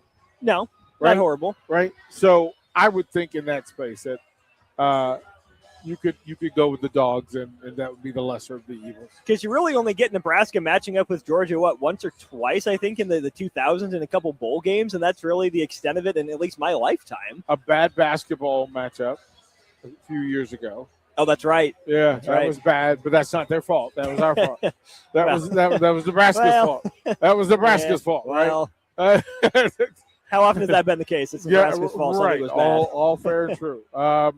And I don't know. I can just be a present baseball fan and watch what I think will be really good baseball. Game one was just that. I mean, it was incredible. You don't want it determined on a bloop over the head of the infielder 2-run single, but that's the way those games play out. This next game, to be able to just enjoy it, because I think they're going to get after it. Yeah. And it should be a very good crowd. So in your head, who's the favorite coming into Omaha? Georgia. I think it's Georgia. Okay. Georgia, North Carolina, Texas is how I would stretch it out. And any order of those. Okay. Any order of those. If you said, Georgia was 3, North Carolina was 5, Georgia was 6. Texas was 6. So I think any in that order would be Georgia, Carolina, Texas. Your national seeds that made it to Omaha, if this loads. So West Virginia got the number 16 national seed, the final host. They miss UCLA, obviously, with the Bruins going down in regionals. Carolina got the 5 national seed. They missed out on the 4, which would have been Auburn, right, which could have been Nebraska's matchup there. And, of course, that would have happened here in the final 8, with the 4 versus 5. They get USC instead coming out of that region. Then you get Alabama as the number 7 national seed. And then the 3 versus 6 in Georgia and Texas. I'm going to make the case right now for Alabama, maybe a little bit under the radar. I don't know if Oklahoma has enough to pull through. I wonder about Texas and Georgia beating up on each other. I think with the familiarity, obviously, that helps both sides and maybe makes the games a little closer, a little bit more contested. This is an Alabama team, though, that's gone pretty much wire to wire in the top 10, that's been pretty solid for a few years now. Have a guy that's absolutely going to go top 10, if not higher, and Justin LeBron over there at shortstop. He, to me, is the type of guy that can take over a College World Series, a big name coming in to seam heads, baseball fans, maybe not to the country as a whole. And I think this could be a big coming out party for him with plenty to prove for the Major League Baseball draft coming up and teams that are looking at him. I think a good showing from him would go a long way. I think Alabama, as an under-the-radar team that's been really good all year, might be a little bit overlooked. Yeah, I can't process my brain into form to Roll Tide in this environment. Okay. Yeah. But you're used to go Tigers, but not Roll Tide. I have a nephew that's connected to Alabama, and that would be why I've done it in the past. Okay. But when it comes to sports, I'm not sure I could do it, other than that he's in heaven smiling over it. I think it should be like a Royal Rumble or over-the-top rope battle where everybody's mission is to make sure it's not Texas. Sure. Right? Like sure. I can look at everybody in the pool, and as long as it's not Texas winning both softball and baseball in the same year, right, means that they would probably jump up and be the favorite for football. Oh gosh. Right. The evil has to be stopped now, and appropriately so. If we allow Texas to leave Omaha with the baseball title, we are asking for 12 months of absolute terror. It has to be stopped. It has to be stopped now and at all costs. You would hear the words 40 acres repeated ad nauseum. Oh, man. No, thank you. No one is ready for that. Let's get this thing done. Which is worse right now, Wreckham or Hookham? Ooh. We know that Gig'em is always bad, so that goes without saying. Same bloodline. Yes. Same bloodline. So I can poke with 2 fingers at the same time. Okay. Right? Like I Yeah. can get the old Three Stooges. Right. Doink. Yeah, I can get them both at the same time. I know Texas volleyball didn't win, and they have a natty somewhat recently as well. And I begrudgingly give Texas credit for making the most of its resources and being good at everything. It doesn't mean I have to like it, though, DP. Yeah, I'm just, again, I need everybody in play to do everything possible to make sure that cannot happen. That needs to be the mission. Like that, just let's start with Georgia, send them to the wrong bracket, and then let's give them, you know what would be best? They lose to Troy. That's not going to happen. Different brackets, unfortunately. But unfortunately, it'd have to be in the finals. I want them to lose to the worst team possible. That would be pretty incredible. So they did go through that last year when they lost to UTSA. I'm a member of the club. Let's make it difficult for the Horns. I'm here for it, and I think that's a nice ask. DP is right, says Bill and Bennett on our Sartor Heyman Jewelers text line with a picture of a Horns Down bumper sticker. Yep. Really, really like that one. I don't think that what you're asking will be difficult for Nebraska fans to accomplish. That's one of the things, DP, about the College World Series is that we get so many fan bases from everywhere, right? And a bunch of new blood in this one, really outside of North Carolina, not a bunch of teams from the last couple of years, certainly no carryover from last year. But we know this is Nebraska. We know that the College World Series is a big event for the neutral fans, the people in Omaha, the people in Lincoln and the surrounding areas, certainly coming from Iowa and surrounding states as well, just to come watch some fun baseball, just to get their fill of college baseball, the environment that is Blur, that is Baseball Village, that is Charles Schwab Field. And so if you tell me that the mission is gang up on Texas, I think there's a lot of people across the country who are more than happy to oblige that. They can get some general admission tickets or what used to be and go all in on, we don't care who it is as long as it's not them. I do not even want them to win the Jell-O Shot Challenge. Let's see if I can find an update. I need for that to be a thing, a controllable thing. And this is where I would apologize in advance for any excessive donation I would end up making to make sure that Texas did not win it. All right, our update from 4 hours ago. West Virginia baseball now top 10 all time before even first pitch of their game with 7,900 sold. Right now, Texas. Well, that was McAfee, wasn't it? I would assume so. They are 5,000, nearly 6,000 Jell-O shots clear of Ole Miss, who's not even to 2,100 as of I think that's going to change 4 hours tonight. ago. I tend to agree. I absolutely do. How about this, though? Texas, 353, ahead of only Georgia at 257, Oklahoma at 224, and Alabama at 195.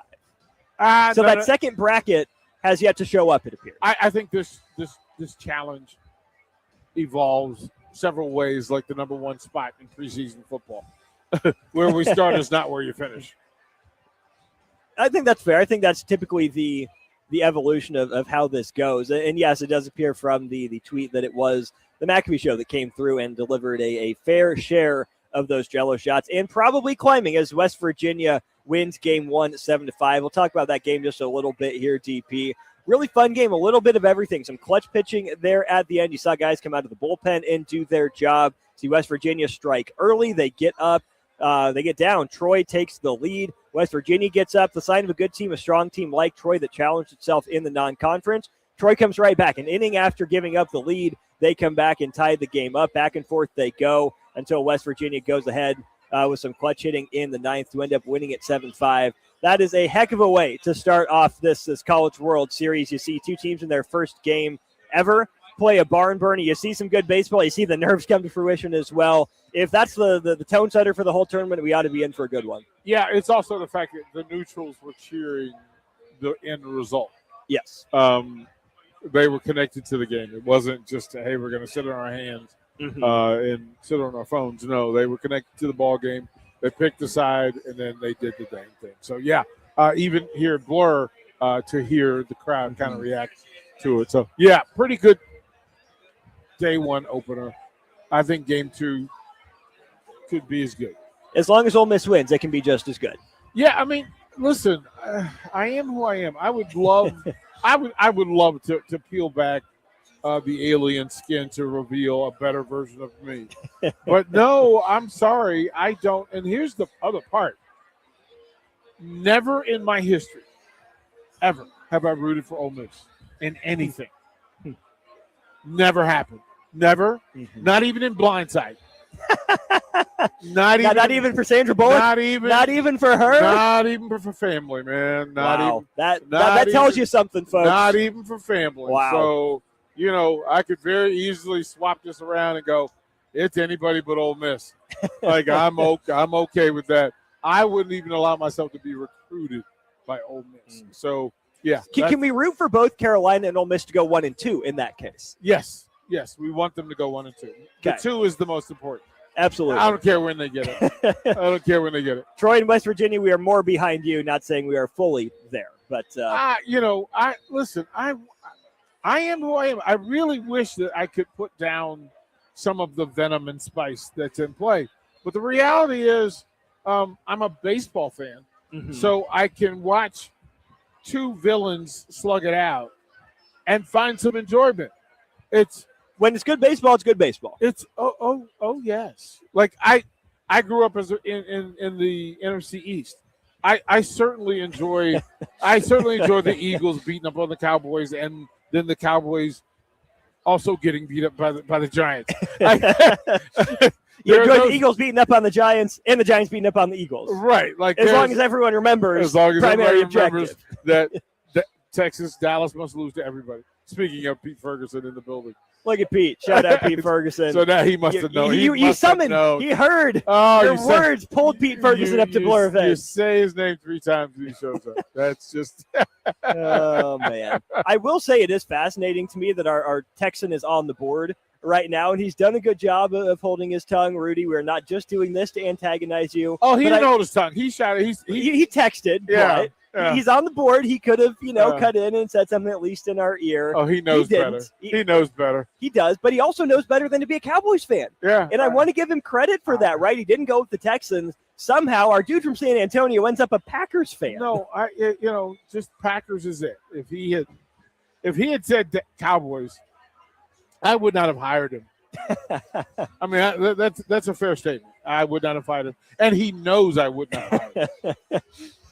You stand on business, DP, and I'll always give you credit for that. Sir, no other way. 10 toes down. Kirk from Georgia says, go Dogs. So, okay, that certainly flows. We'll go ahead and take a break. We'll be back wrapping up hour 2. Full hour 3 of Old School ahead here from Blur Events. Get your tickets for next week at blurevents.com/Omaha. He's DP. I'm Austin. We'll be back to wrap up the hour after this. You're listening to Old School with Jay Foreman and Austin Orman. Download the mobile app and listen wherever you are on 93.7 The Ticket and theticketfm.com. If you're seeking a career with a growing company, Gaina Trucking and Excavating is hiring and looking for additions to their team. Gaina Trucking has a strong team culture, competitive pay, 401ks, and benefits like health, dental, and vision. Drivers are guaranteed 40 hours per week, even in the winter months, and are home every night. Start your career today at Gaina Trucking and Excavating. Apply today at GainaTrucking.com. Planet Fitness has everything you need from warm up to wind down, so you can give everything you've got. Whether you want to bring a friend anytime, access any of our 2,800 plus clubs, or reset and recover in the Black Card Spa, we're ready to fuel your momentum and then some. Enjoy all the perks with the Planet Fitness Black Card. Join the club today for $1 down, $24.99 a month. Find your nearest club and join today. Deal ends June 12th. See club for details. Hi, Charlie Stone again, and Andy Goodyear with Honda of Lincoln will be joining me shortly to talk about a milestone accomplishment at Honda of Lincoln. But before I talk to Andy, I'd like to add a comment of my own. I know you have a lot of choices when buying a new or pre-owned vehicle. It was just announced that Honda of Lincoln is once again the winner for the Lincoln's Choice Award for new car dealers. It's not easy to win that award because it's all based on the highest level of customer satisfaction. I think Honda of Lincoln really is your best choice. Now let's talk to Andy. Thanks, Charlie, and thanks for your kind words. Andy, tell us what it takes to win an award like this. Will do, Charlie. It's about being customer focused. Our sales and service team have been with us for a long time, and every day, all they focus on is a 100% customer satisfaction. It's really that simple. Maybe it's time you experience the best. The Honda of Lincoln way of doing business. 27th and Yankee Hill Road or online at hondaoflincoln.com. 93.7 The Ticket. Fox KFXL weather. Sponsored by John Henry's Plumbing, Heating, and Air Conditioning. We're going to see plenty of sunshine here for our Friday. It's going to be a warm one. We're shaking up to about 86 for high temperature and a little breezy with wind gusts up around 20 miles an hour. Tonight will be mostly clear down to 65 for a low, and then a pretty good chance for some showers and thunderstorms, especially tomorrow afternoon. High temperature of 81, 76 on Sunday. I'm meteorologist Aaron Dowden for 93.7 The Ticket and theticketfm.com. Rick Heyman here from Sartor Heyman Jewelers. I want to personally thank our great customers for voting us once again the best of Lincoln. At the same time, we're celebrating our 120th year in business in the great state of Nebraska. You can count on Sartor Heyman for the very best quality, value, and customer service. When it comes to your jewelry needs, visit us at South Point, Grand Island, and the Outlet in downtown Lincoln. Visit us today at sartorheyman.com, and thank you for your continued trust after all these years. Rico here with HIS Auto Care at 70th and Van Dorn, letting you know HIS is a great place to bring your vehicle for service. With superior service, bumper to bumper, we'll treat your vehicle like it's your mother's. It doesn't get any better than that. So call 402-488-8934 and HIS Auto will make you glad you did. 5% off, mention this ad, and for sure your mother will be proud you called. 402-488-8934, HIS Auto Care, 70th and Van Dorn. God bless you. Hey, baseball fans, join the Blur Tailgate at Hilton Omaha this June for their 14th annual hospitality event during the College Baseball Championship Series. Book an experience for your clients or employees with an exclusive bar, buffet, TVs, music, and tailgate games. Secure your spot today and let Blur Events take care of all the work so you can enjoy the day. Plus, they're just steps away from Charles Schwab Field. Visit blurevents.com to book your group, buy tickets, or learn about sponsorships. That's blurevents.com, your college baseball and football tailgate destination. Big value and big flavor meet at Wings and Rings thanks to the all-new delicious Duo Combo. This is the one you've been waiting for. Get one half-sized appetizer and 2 entrees with a side for only $19.99. Bring a friend for the best deal in town on any day of the week, during game time, or whenever the heck you want. Their made-to-order wings and chicken sandwiches are waiting for you at their 68th and O and 40th and Old Cheney locations. Stop by Wings and Rings and celebrate every day with the best meal deal in town. Bauer Underground has been serving local contractors and utility contractors all across the state since 1997. When you see the black and white trucks, you know that the best workers in the business have arrived. Bauer is currently looking for equipment operators, laborers, diesel mechanics, and aerial linemen. Join the brotherhood built on hard work, authentic people, and a pedigree of success. They're offering top-notch benefits, a matching 401k, and a $600 per year clothing allowance. Bauer Underground, a family-friendly company with plenty of room for advancement. At Parkview Animal Hospital in Lincoln, it's not just their professional care that sets them apart, but their warm staff and state-of-the-art facilities. Whether it's for a routine checkup or a comprehensive medical procedure, at Parkview, your pet isn't just another number, but a valued member of their caring family. Visit them at pahlincoln.com today and in person just south of 14th and Pine Lake Road. Parkview Animal Hospital, your pet, their passion for happier, healthier, furry friends. Hi, Sean Callahan here of HuskerOnline.com, inviting you to join us here on 93.7 The Ticket every Saturday morning now. In our new time, we're on from 8 to 9 with the weekly Husker Online radio show. We'll give you the latest in recruiting. We'll talk about what's going on with both football, basketball, and we'll probably share a few stories from the inside. It's every Saturday morning right here on 93.7 The Ticket. It's the Husker Online radio show from 8 to 9 a.m. Back to old school with Foreman and Orman on 93.7 The Ticket.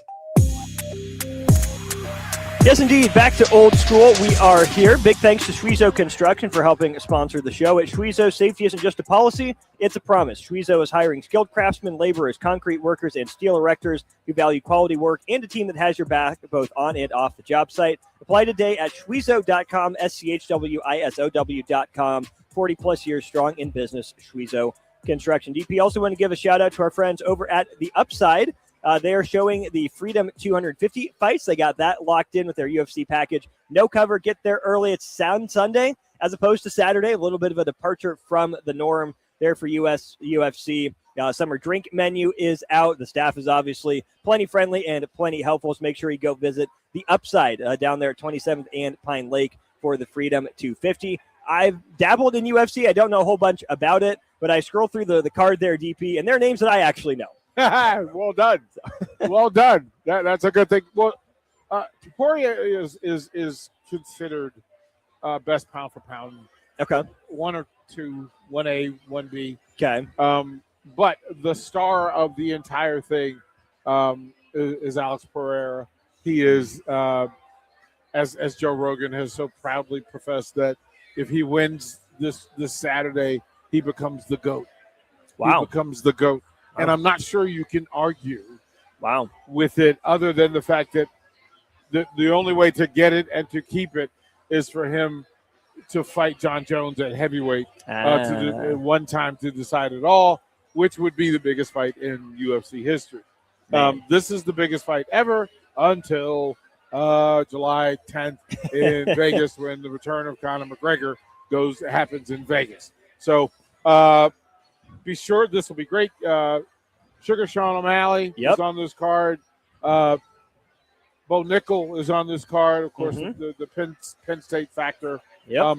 So there's enough meat on the bone and appetizer for this to be everything they wanted to be. Of course, it's supposed to be a great landscape with the White House in the backdrop. As long as the mosquitoes of the swamp don't take over, they should. Has that ever happened in Washington, D.C. in July, DP? Has that ever happened? Oh, ask the New York Mets. Ask the Philadelphia Phillies. You learn which sunscreens to not put on that draw them in full, and it's pretty crazy. And then also, fingers crossed that the rainstorm that they are projecting doesn't happen. It is a 45% chance that it happens. They say they have fights or the rain. The rain. Okay. The rain, and if that percentage goes up, then the percentage for the fights. You cannot put them at risk. I'm not sure what they say. There's a plan. So here's to whatever plan that is. Tell me about the Cyril Gane that's going against Pereira. Well, Cyril Gane was champion. So you're talking about two champions fighting at it, and he's been there.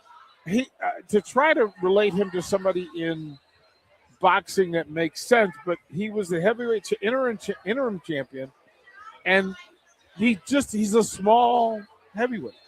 Okay. He's a small heavyweight. So he often runs into trouble when he faces big heavyweights. The bigger heavies tend to be a problem for him. He may be the best technician not named John Jones. So a technical savvy champ. I'm just not sure. Pereira's one of one. And well, if he's in the GOAT conversation, I would hope so. If Gane was fighting any other heavyweight, I'd give him a chance at winning, a better chance at winning. I just don't think he beats Pereira. Every GOAT, every greatest of all time is their own in some way, but they certainly have echoes and shades of someone else in the sport's history. Does Pereira remind you of anyone? Does he take bits? Who does he take bits and pieces from in the fighting game? Well, I mean, he's so unique. He started 2 weight classes down. Oh, wow. Okay. Yeah. So, and he was always, and he, let me tell you, he's a big heavyweight. So the fact that he fought at 185. Oh, wow. Yeah. Before moving up. Wow. This man walks around at 265 pounds. Whew. And as Anthony Smith declared, you just figured out the signs to dropping the weight as best as can. He will fight in this weight class. He will probably come in at 225, maybe. But he fought light heavy, and he fought at 185. Great kickboxer. That was part of what made him unique. And quite frankly, he wasn't supposed to be here. He was fast tracked through because the then GOAT, Israel Adesanya, he had a win over him in kickboxing.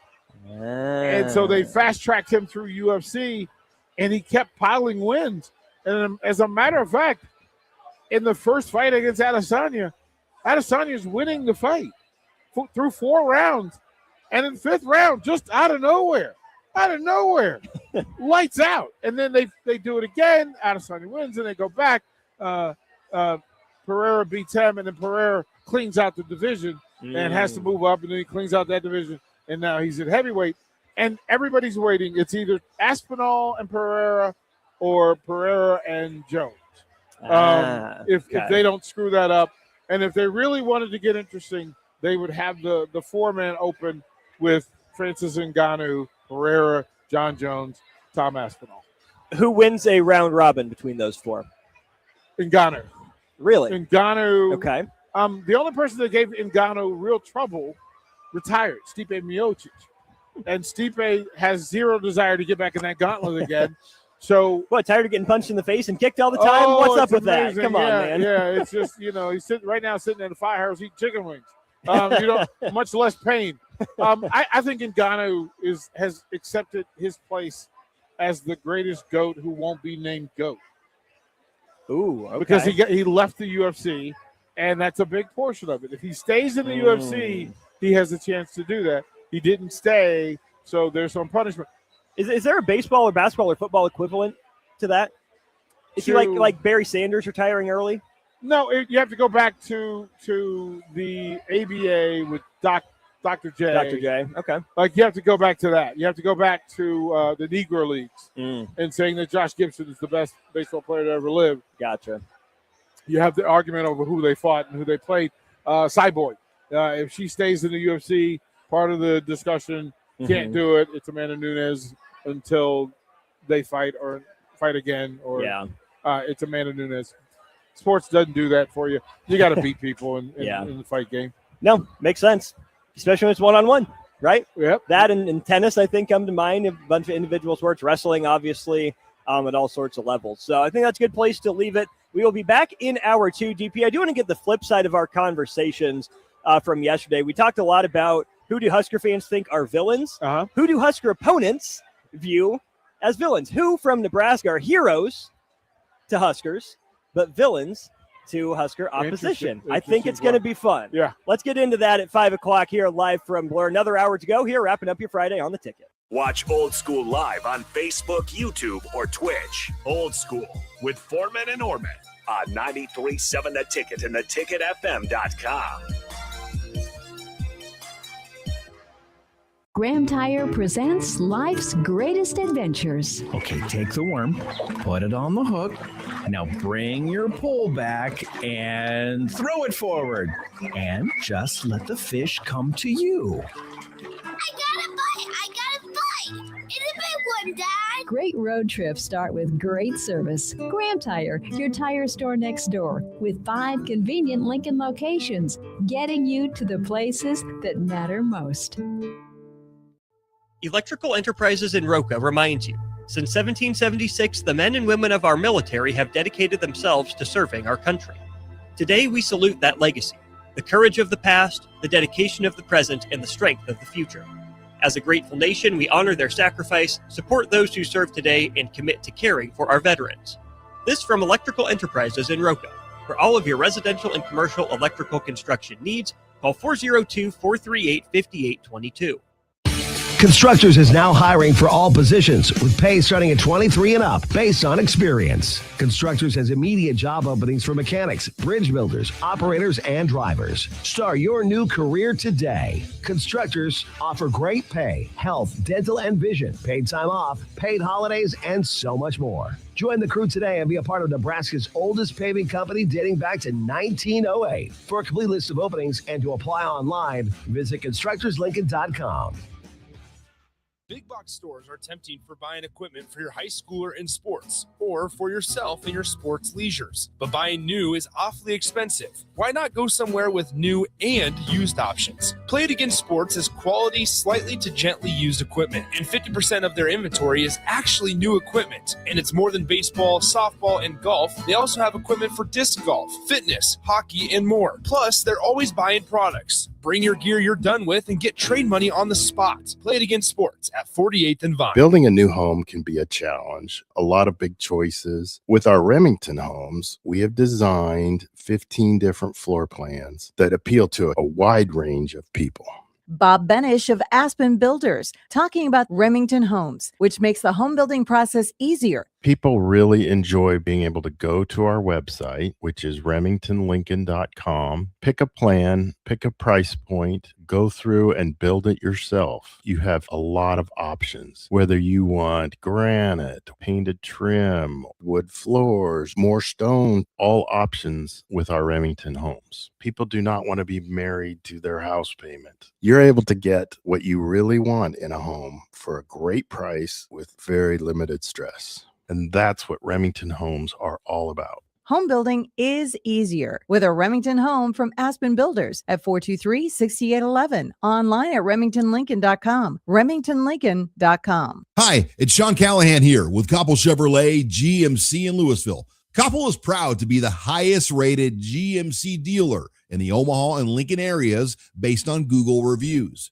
Right now, get 0% financing for 60 months on new Silverado and Sierra 1500 models. But hurry, the 0% financing offer won't last long. Visit us in Louisville or check us out online at koppelcars.com. At Anderson Ford, we offer a 5-day return or exchange policy, so you can make sure the vehicle you choose is the best vehicle for you. No pressure. Right now, lease a 2026 Ford F-150 for $198 per month for 36 months. Experience better at Anderson Ford. Stock number 1008623, $198 per month lease for 36 months with approved credit, 7,500 miles per year, 14,000 due at signing. No security deposit required. Tax, title, and license fees extra. Residency restrictions apply. Program subject to change. Must take new retail delivery from Anderson Auto Group by 7/6/26. Big value and big flavor meet at Wings and Rings thanks to the all-new delicious Duo Combo. This is the one you've been waiting for. Get one half-sized appetizer and 2 entrees with a side for only $19.99. Bring a friend for the best deal in town on any day of the week, during game time, or whenever the heck you want. Their made-to-order wings and chicken sandwiches are waiting for you at their 68th and O and 40th and Old Cheney locations. Stop by Wings and Rings and celebrate every day with the best meal deal in town. Are you looking for an exciting new way to put your skills to work? Explore new career options in the fintech industry at Currency, a Sandhills global company. We offer full-time positions in financial sales, compliance, operations, and other fields. We also offer a 4.5-day work week, an attractive benefits package, and opportunities for advancement. Put your motivation to work and grow with us at Currency. Visit gocurrency.com/careers to learn more. Rick Heyman here from Sauter Heyman Jewelers. I want to personally thank our great customers for voting us once again the best of Lincoln. At the same time, we're celebrating our 120th year in business in the great state of Nebraska. You can count on Sauter Heyman for the very best quality, value, and customer service. When it comes to your jewelry needs, visit us at South Point, Grand Island, and the Outlet in downtown Lincoln. Visit us today at sauterheyman.com, and thank you for your continued trust after all these years. Alexa, play 93.7 The Ticket. Okay, playing 93.7 The Ticket. Alexa, turn down the lights. Dimming the lights. Alexa, order a pizza. The big one. All the toppings. Are you sure that's a good idea? Alexa. That's a lot of pizza for just one man. Alexa, just do it. Stop judging me, just do it. As you wish. Thanks, Alexa. You're my best friend. This is Lincoln's home for sports talk on the FM dial. Also online at theticketfm.com. On the internet. KNTK FM Firth, 93.7 The Ticket. Coming at you live from the heart of downtown Lincoln. This is Old School with Foreman and Orman. Nebraska Football Hall of Famer Jay Foreman. Here's Troy Detmer dropping straight back in the pocket. Rifles a pass. It was tipped. It's picked off by Foreman. He's at the 15, 10, 5. He'll score. Foreman got it, and it's touchdown Huskers. Black shirts answer the call one more time. And Austin Orman. Old School with Foreman and Orman is sponsored by Graham Tire Company of Lincoln, your tire store next door with 4 Lincoln locations. Old School with Foreman and Orman on 93.7 The Ticket and theticketfm.com. That's right. Away we go into hour 3 of Old School here at 93.7 The Ticket and theticketfm.com. Austin Norman, DP with you here, wrapping up the proceedings on a Friday, but we're not done at Blur for the rest of the College World Series. You don't have to be either. Get your tickets online at blurevents.com/Omaha. We are up here at least Monday, Tuesday, and Wednesday of next week. 402-464-5685 if you want to be a part of the show. Join the conversation.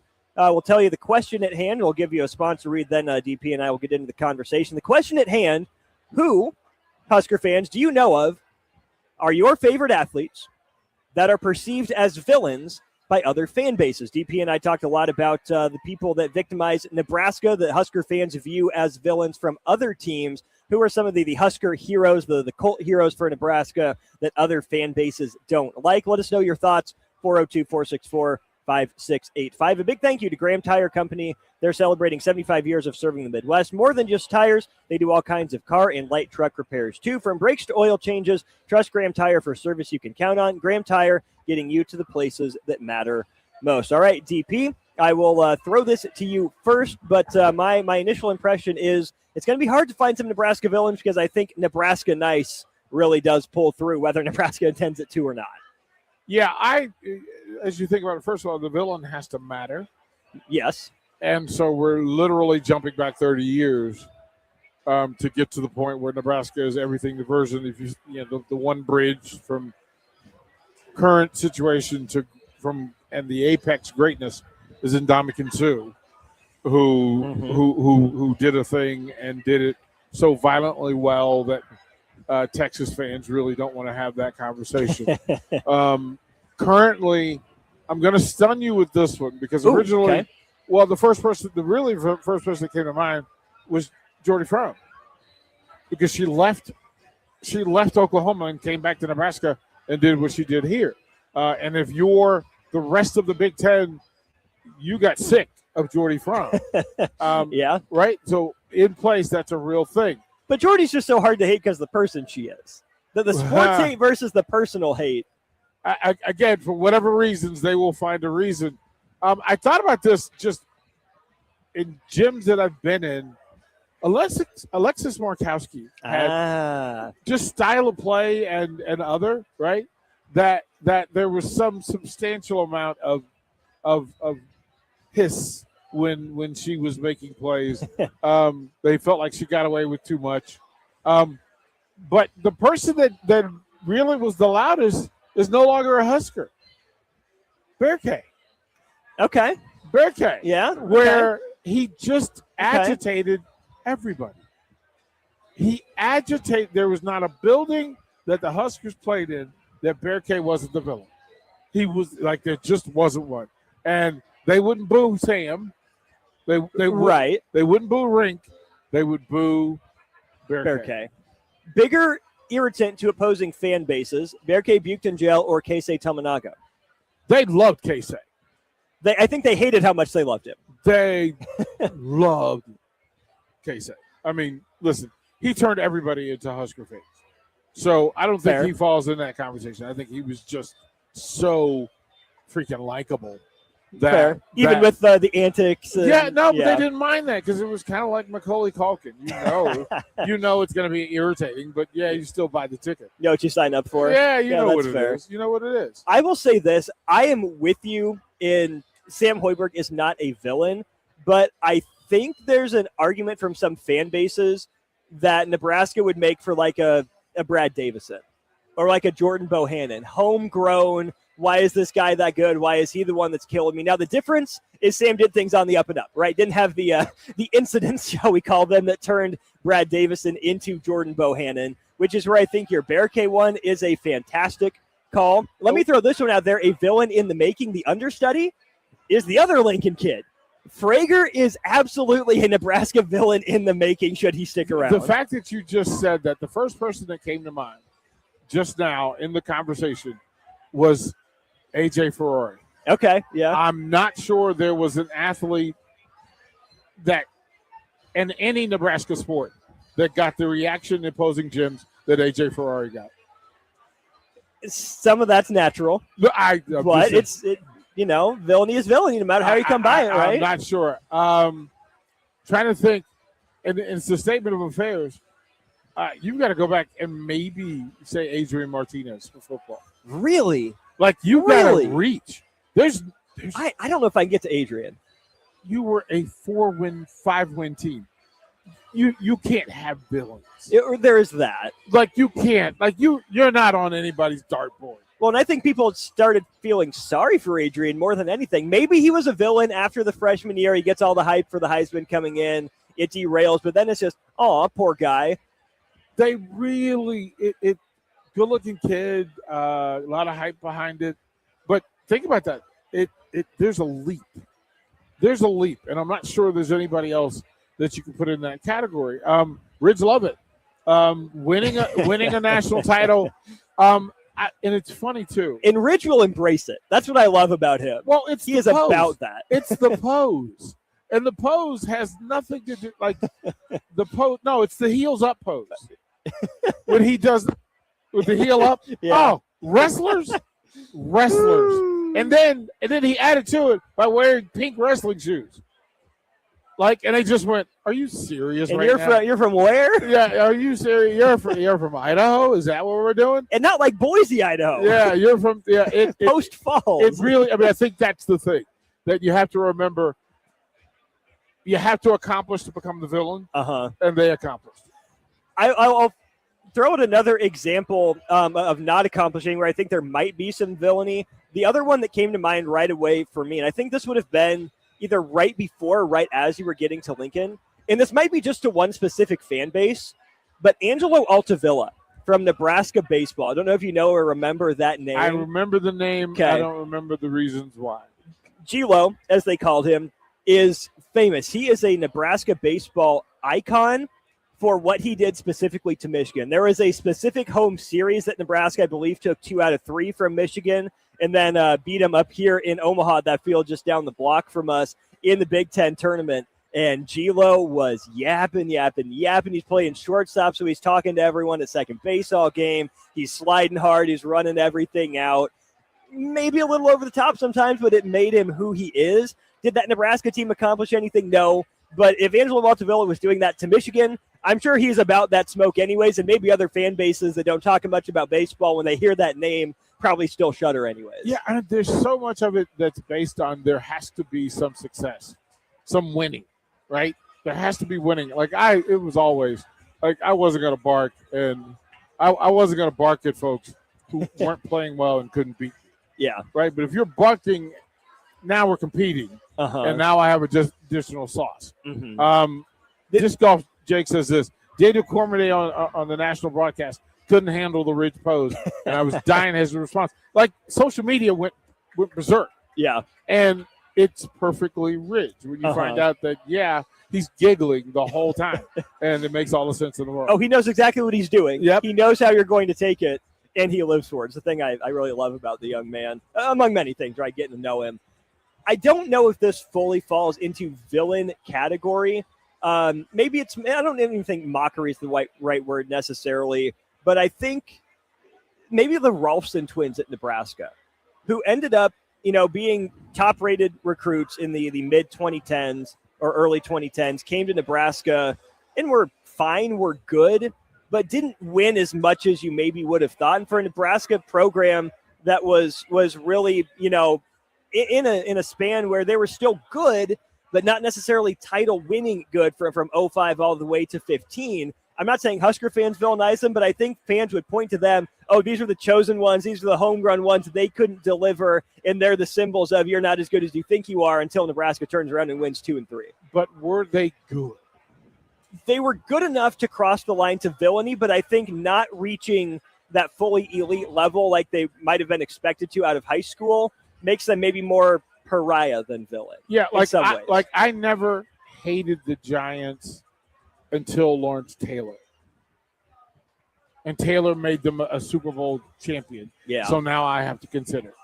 I didn't care about the Eagles because, quite frankly, they couldn't get over the hump and win a title until then you do. There was a time when people didn't care about the Chiefs. Right? Mahomes is the villain for a variety of reasons. And all of it appropriately so. So I think some of it has to do with, 1, you're talented, 2, you win, 3, I can't do anything to stop you. Right. And then in that particular case. And it's also that there are people who play for your rivals who you boo when they're with the rival, but you would love to have them play for you. Sure. That's also part of the discussion. Yeah, Corey and Lincoln points out the Rolfsons did win a national title. They did. It took them a while to get there. And so it was at the very end, were they the reason Nebraska won a national title? Not necessarily. That was the Michaela Fecky party the first time around with the Jazz Sweet pop in, I think, was that year as well. What Husker coach is the biggest villain elsewhere? Ooh. You chew on that. I'll get to some text. Yeah. I'd love to see where your head goes. Big Bird throws out a fantastic one for baseball. Mojo Hagee in the Arkansas Regional. Mojo back in the regional, yes. Mojo is also on my personal villains list. He put the final nail in the coffin of my spring high school baseball career by going completely against the scouting report. So I will always hold that against him. But yes, his name is it's a 4-letter word down in Arkansas, even though Arkansas ended up winning that one. 0145 says Taylor Martinez was a villain to the Kansas State Wildcats, which is funny. Kirk from Georgia says, I have K-State family. They were terrorized by the Peter brothers and the Macavickas. I do think the Peter brothers are an incredible call. Yeah, that's a great call. That is a fantastic call. Hammond Bean says, I'd put AJ Ferrari up there for a villain with Richie Incognito. Yeah, Richie earned every last bit of that. Yeah, he earned it. In the way that Sue didn't quite do in college and started to get there more in the NFL than at Nebraska specifically. Yeah, I think there was some purpose to Richie's villainous behavior. That's fair. All right, Nebraska coaches that are villains elsewhere. DP, what you got? This is what I would imagine, that quite frankly now Fred Hoiberg, because he won and wasn't supposed to. So is Fred Hoiberg like Lex Luthor with hair to the rest of the Big Ten right now? Yeah, because you can't have everything. They thought Fred. The beauty about Fred to them was that Fred couldn't beat him, and now he starts beating you. But he's a nice guy. We know he's smart. It's not really his fault. You know, we were worried about his heart. We want to take care of him. We would hug him if he was our own. But the fact that he's not. The only thing about Matt Rule is when he turned his hat backwards. You know, Utah found great humor in that. Oh yeah, and that's a thing because I don't think that Scott Frost tried, but he wasn't a villain. He was a punching bag. Well, no, but he wanted to be the villain. He said you're going to have to get used to us, right? Are we about that? Are we going to do that? And you can't be the villain if you get beat up once you issue the challenge, right? So.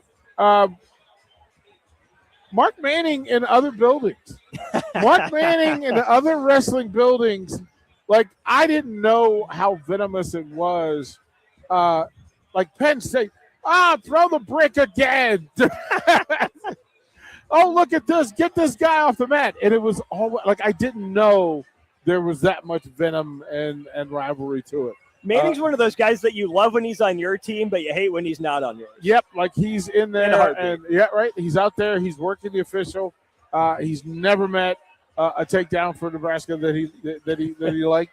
I love that coaching staff too, because Manning's is like the manic energy all the time. All these big plans. You get Doc Snyder, the technician, maybe the brains of the operation. Tervel, the bodybuilder, the champ that's been there, done that. James Greenman in that building. His fair share of times as well. That is a complete coaching staff. You are not messing with that staff.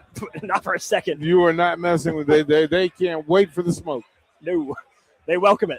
Let's keep going through some texts here. Husker Army says a lesser-known villain, Chase Rome.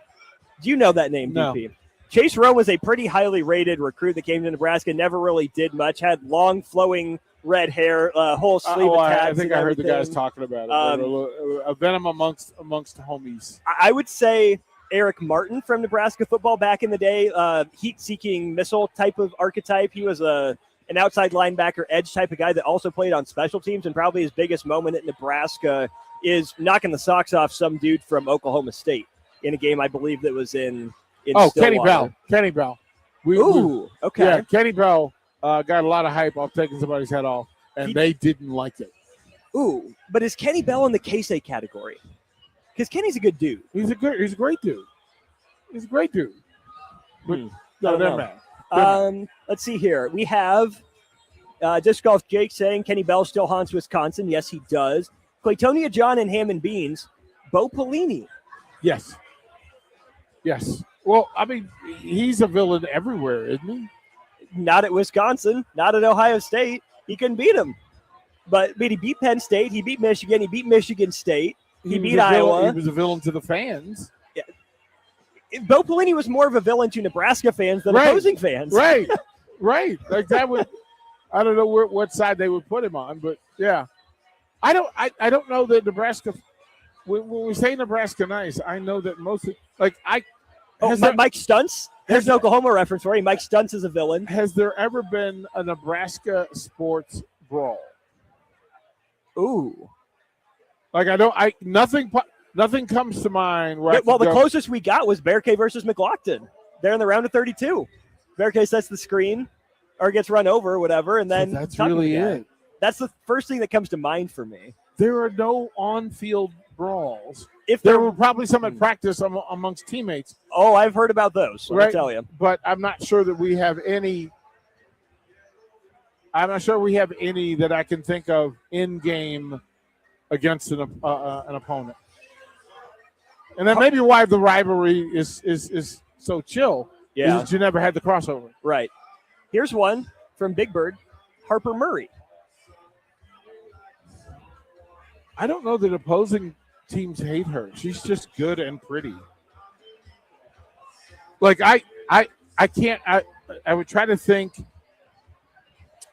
Maybe more so Rebecca Alec than Harper Murray, because she's the other one that talk smack.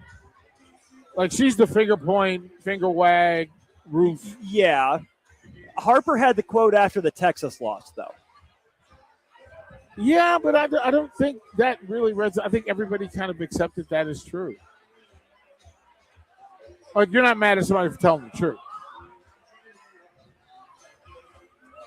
I don't know. That's interesting. Being in volleyball rooms, I've never heard anybody talk poorly. I've heard Husker fans talk more about Harper Murray than opponents. Is John Cook a villain? Is he the Nick Saban villain of college volleyball? No, I don't think we got close enough. Really? I don't think you got close enough. I mean, opposing players didn't hate him. Opposing coaches didn't hate him. Okay. And fan bases understood him. Right? He was about winning. Like they were like, okay, well, if I'm going to approach him, I know what I'm getting when I get there. Yeah. So, I don't know. I don't think so. Interesting. Let's see here. A few more responses. Gus Mohawk says Kellen Houston, former Nebraska holder, punched a fan during an on-field altercation. Okay, sir. Interesting. I did not know that. Sir. Husker Army. Oh, that's Missouri. Oh, okay, it's Missouri. If it makes sense, all is forgiven. Okay. Let's see. Hammond Beans points out some incognito issues. Nebraska ball fan Nate Gary. Why? Scrappy. Well, he did the hand the ball back to Josh Allen thing against Wyoming after an interception. I believe Nate Gary. Yeah, it's Wyoming. It's Wyoming. Yeah. I will also say Nate Gary did want to go by White Mamba at one point, I believe. So, wow, didn't know. At least I believe that. Didn't know. Fact check me there, I'm Husker going to take your word for it. That is a thing that I did not know. And then Big Bird says Kelly Sheffield, but he's a villain at Wisconsin, not for Nebraska. So we'll yeah. we'll I just don't know. I just find it interesting that this would be one of the few programs where there's no fight on the field, like just a brawl. Well, it had to have happened. But apparently it hasn't. We can't name it. I don't know. We can't name it. No. So and it must, or then it happened in a time before print. Right. Oh, okay. So Kellen Houston now, by the way, board certified orthopedic surgeon and sports medicine specialist. Yeah. Well, way to turn your life around. Made something of himself. We will turn this around to break. We'll be back here in just a few minutes to the Blur Events tailgate up here at 10th and Cass in Omaha. He's DP. I'm Austin. We got Rudy on the board. Half an hour to go on Old School. You're listening to Old School with Jay Foreman and Austin Orman. Download the mobile app and listen wherever you are on 93.7 The Ticket and theticketfm.com. Building a new home can be a challenge, a lot of big choices. With our Remington homes, we have designed 15 different floor plans that appeal to a wide range of people. Bob Benish of Aspen Builders, talking about Remington Homes, which makes the home building process easier. People really enjoy being able to go to our website, which is remingtonlincoln.com, pick a plan, pick a price point, go through and build it yourself. You have a lot of options, whether you want granite, painted trim, wood floors, more stone, all options with our Remington Homes. People do not want to be married to their house payment. You're able to get what you really want in a home for a great price with very limited stress. And that's what Remington Homes are all about. Home building is easier with a Remington home from Aspen Builders at 423-6811. Online at remingtonlincoln.com. remingtonlincoln.com. Big value and big flavor meet at Wings and Rings thanks to the all-new delicious Duo Combo. This is the one you've been waiting for. Get one half-sized appetizer and 2 entrees with a side for only $19.99. Bring a friend for the best deal in town on any day of the week, during game time, or whenever the heck you want. Their made-to-order wings and chicken sandwiches are waiting for you at their 68th and O and 40th and Old Cheney locations. Stop by Wings and Rings and celebrate every day with the best meal deal in town. Lincoln is full of great golf courses in a state that is getting national recognition for exceptional golf. Friend Country Club is worth the drive, just 40 minutes from Lincoln and home to one of the state's most respected 9-hole courses. Enjoy their restaurant with popular items like a 14-ounce ribeye, 10-ounce sirloin, or chicken fried steak. Open Thursday through Saturday from 5:30 to 10 p.m. Expand your horizons with a trip to Friend Country Club, just 40 minutes southwest of Lincoln. It's worth a visit. 93.7 The Ticket, Fox, KFXL weather. Sponsored by John Henry's Plumbing, Heating, and Air Conditioning. We're going to see plenty of sunshine here for our Friday. It's going to be a warm one. We're shaking up to about 86 for high temperature and a little breezy with wind gusts up around 20 miles an hour. Tonight will be mostly clear down to 65 for a low, and then a pretty good chance for some showers and thunderstorms, especially tomorrow afternoon. High temperature of 81, 76 on Sunday.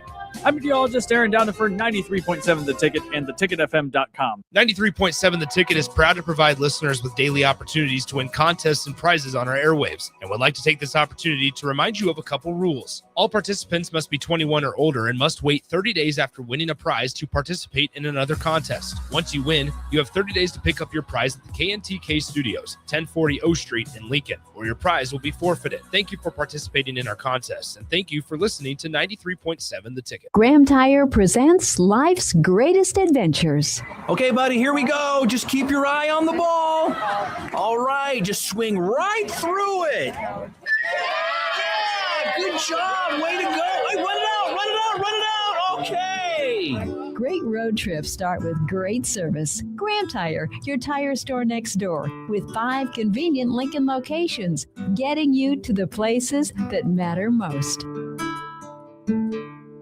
At Anderson Ford, we offer a 5-day return or exchange policy, so you can make sure the vehicle you choose is the best vehicle for you. No pressure.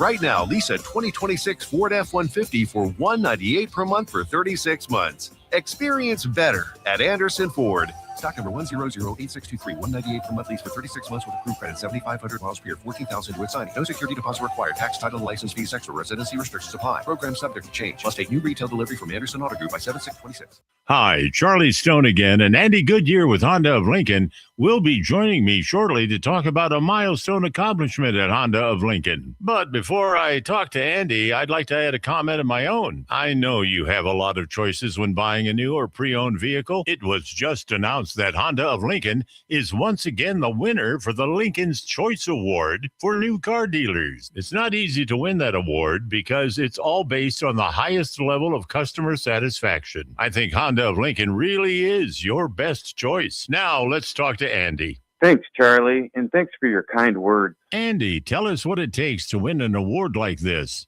Will do, Charlie. It's about being customer focused. Our sales and service team have been with us for a long time, and every day, all they focus on is a 100% customer satisfaction. It's really that simple. Maybe it's time you experience the best. The Honda of Lincoln way of doing business. 27th and Yankee Hill Road or online at hondaoflincoln.com. Is your technology built for where you are or for where you're going? Can your current technology support future growth? To break through that invisible ceiling, you need executive-level strategic technology advising. Moser can help your business grow appropriately and efficiently. giving you the ability to turn your tech stack from a cost center into a growth engine. Visit moserit.com/theticket. That's moserit.com/THETICKET to learn more.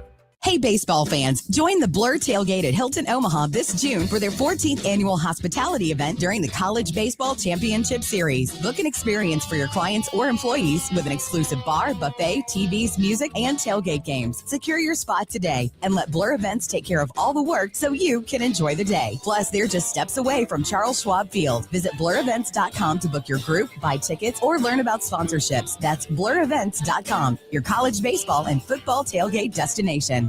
Big box stores are tempting for buying equipment for your high schooler in sports or for yourself in your sports leisures. But buying new is awfully expensive. Why not go somewhere with new and used options? Play It Again Sports has quality, slightly to gently used equipment, and 50% of their inventory is actually new equipment. And it's more than baseball, softball, and golf. They also have equipment for disc golf, fitness, hockey, and more. Plus, they're always buying products. Bring your gear you're done with and get trade money on the spot. Play It Again Sports at 48th and Vine.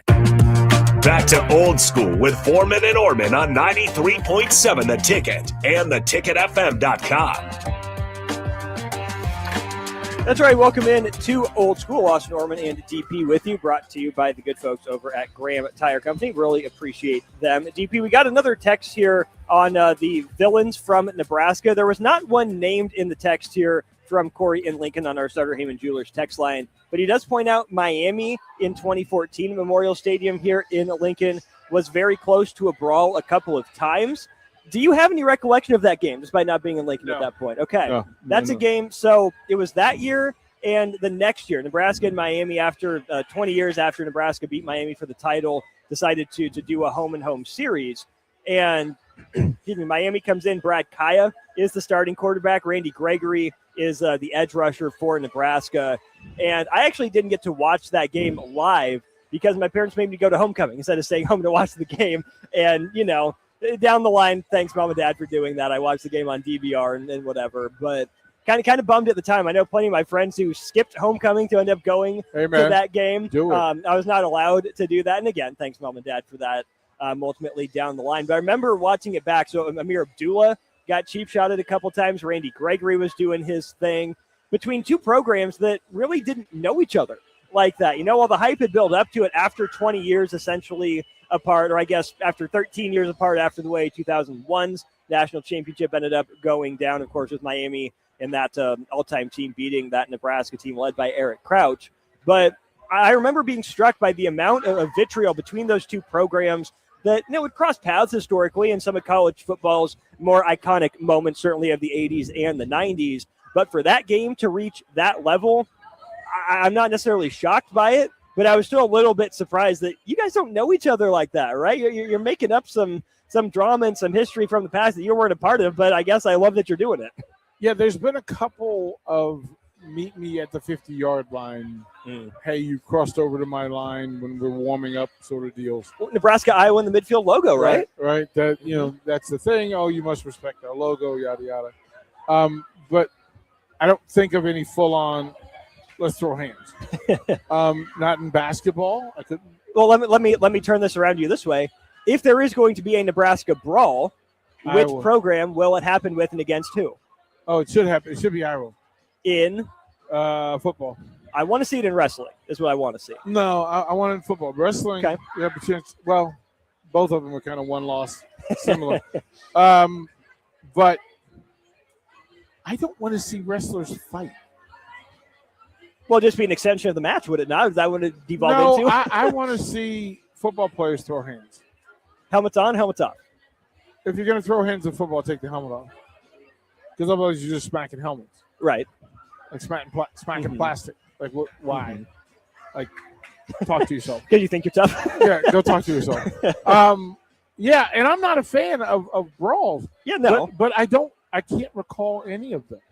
And that's unique, like, to the space, because I can name any other program and I can come up with some brawls. I don't have that for Nebraska. Hear me out on this one. Fred Hoiberg gets so worked up on the road in Iowa City, he gets ejected. Nate Lenzer, now associate head coach, is funneling all that passion. I don't think Price Sanford's throwing punches necessarily, but I think Braden Frager would stick up for his guy. Yeah, I don't see Nebraska basketball fighting. Not with Fred on the sideline. I don't see them fighting. Really? I know they take on the character of their head coach. More than that, it's Lenzer. Like, Okay. to face Lenzer is not worth whatever hands you throw. Okay. Like, that's a Lenzer thing. Like, they're afraid of Lenzer. In the best way possible. Mm-hmm. Yeah, they're afraid of him. So in that case, then, is it like Nebraska baseball just because brawling is more in the fabric of baseball? When was the last time somebody got hit by pitch and cleared the benches? That I don't know. And I think you would have to build to it over a number of years, right? Nebraska would have to develop maybe a back and forth kind of, I don't call it rivalry, but, intense stakes with like an Oregon, who's at their level that you're competing against in a lot of similar spaces in terms of at or near the top of the Big Ten. You've had some notable games between you, not a lot of, vitriol or history there for there to be dramatics like that. But I could see, in the fabric of baseball, someone gets hit, someone retaliates 1 year. Okay, we'll move on. We'll leave it at that. Happens the next game, happens the next year, 2 or 3 years later. The freshmen that were there watching it happens to them. Okay, enough is enough. It's our turn to send a message. I don't know. I am anti-baseball brawl at I'm a with high you. level. Yeah. And throwing at somebody means you've lost. The rule You lost is the plot, control first your of weapons. all. Control your weapons. Mm-hmm. And the moment you say, I'm not controlling my weapons, you can't be on the field. Second of all, get better. Like, right. Like, why are you throwing at people? Mhm. Okay, because they hit a home run and they watched it. If I hit a home run, I'm watching it. Right. Sorry. Mhm. But no, I'm not actually. Yeah, not really. Yeah. So I'm not sure what. I was fascinated by the fact that I couldn't think of it. Mm-hmm. Like, I don't know, right, wrong, or indifferent. I just couldn't think of it. Hammond Bean says, I think men's tennis would be a hilarious brawl. Would Peter Cobelt agree? No, Peter would not allow it. I tend to agree. He would not allow it. That's just not Coach Cobelt's temperament. Yeah, He's got edge. He's competitive, but not crossing the line like yeah, that. I mean, the Give the man some Ohio, credit. the Ohio boy in him, no, but his mom and dad would yell at him. Ah. And I think that's a line for most sports. Right? Right, that Mhm. your parents would say, okay, Austin, what are we doing? What are we doing? So, no, I maybe it's a girl sport. Maybe it's, but you don't have anybody that would throw hands in basketball. I don't think you ever have. Is that good, or is that a sign that Nebraska needs more edge? not in terms of, okay, we have to start a brawl. Yeah, to I have don't know. edge, I but don't- at least someone that's willing to if push actually comes to shove. Yeah, I mean, willing to, not wanting to. Not throwing the first, but not being afraid to throw the second. Well, that's a Trev Alberts. We're never going to be pioneer. We'll be the settler. Like, we won't be first, but we certainly won't be last. Uh-huh. So I don't know that that's the right way to go about it. What would you tell your son? That's what you tell your team. Right. No, and I think that's part of it, where you don't want to be a doormat, but you also don't want to be the person that's, TPing the arc necessarily Well, either, if it right? happened in tennis, do you serve the ball at people? You just try not to bounce it in, you just aim for them? Right. Like, what does don't that you look just like? hit him? Don't you just hit him? Is Coach coming up here next week? And you need to ask him this now. And then the other thing, it's like, who throws a racket? I mean, really? For 94-22, would any of the Husker bowling girls start scrapping? Oh, 100%. 100%. Kayla starts from D.C. I know her dad. Yeah, Kayla would throw hands. Crystal Elliott back in the day would have thrown hands. Amara would have, and Gwen. Right.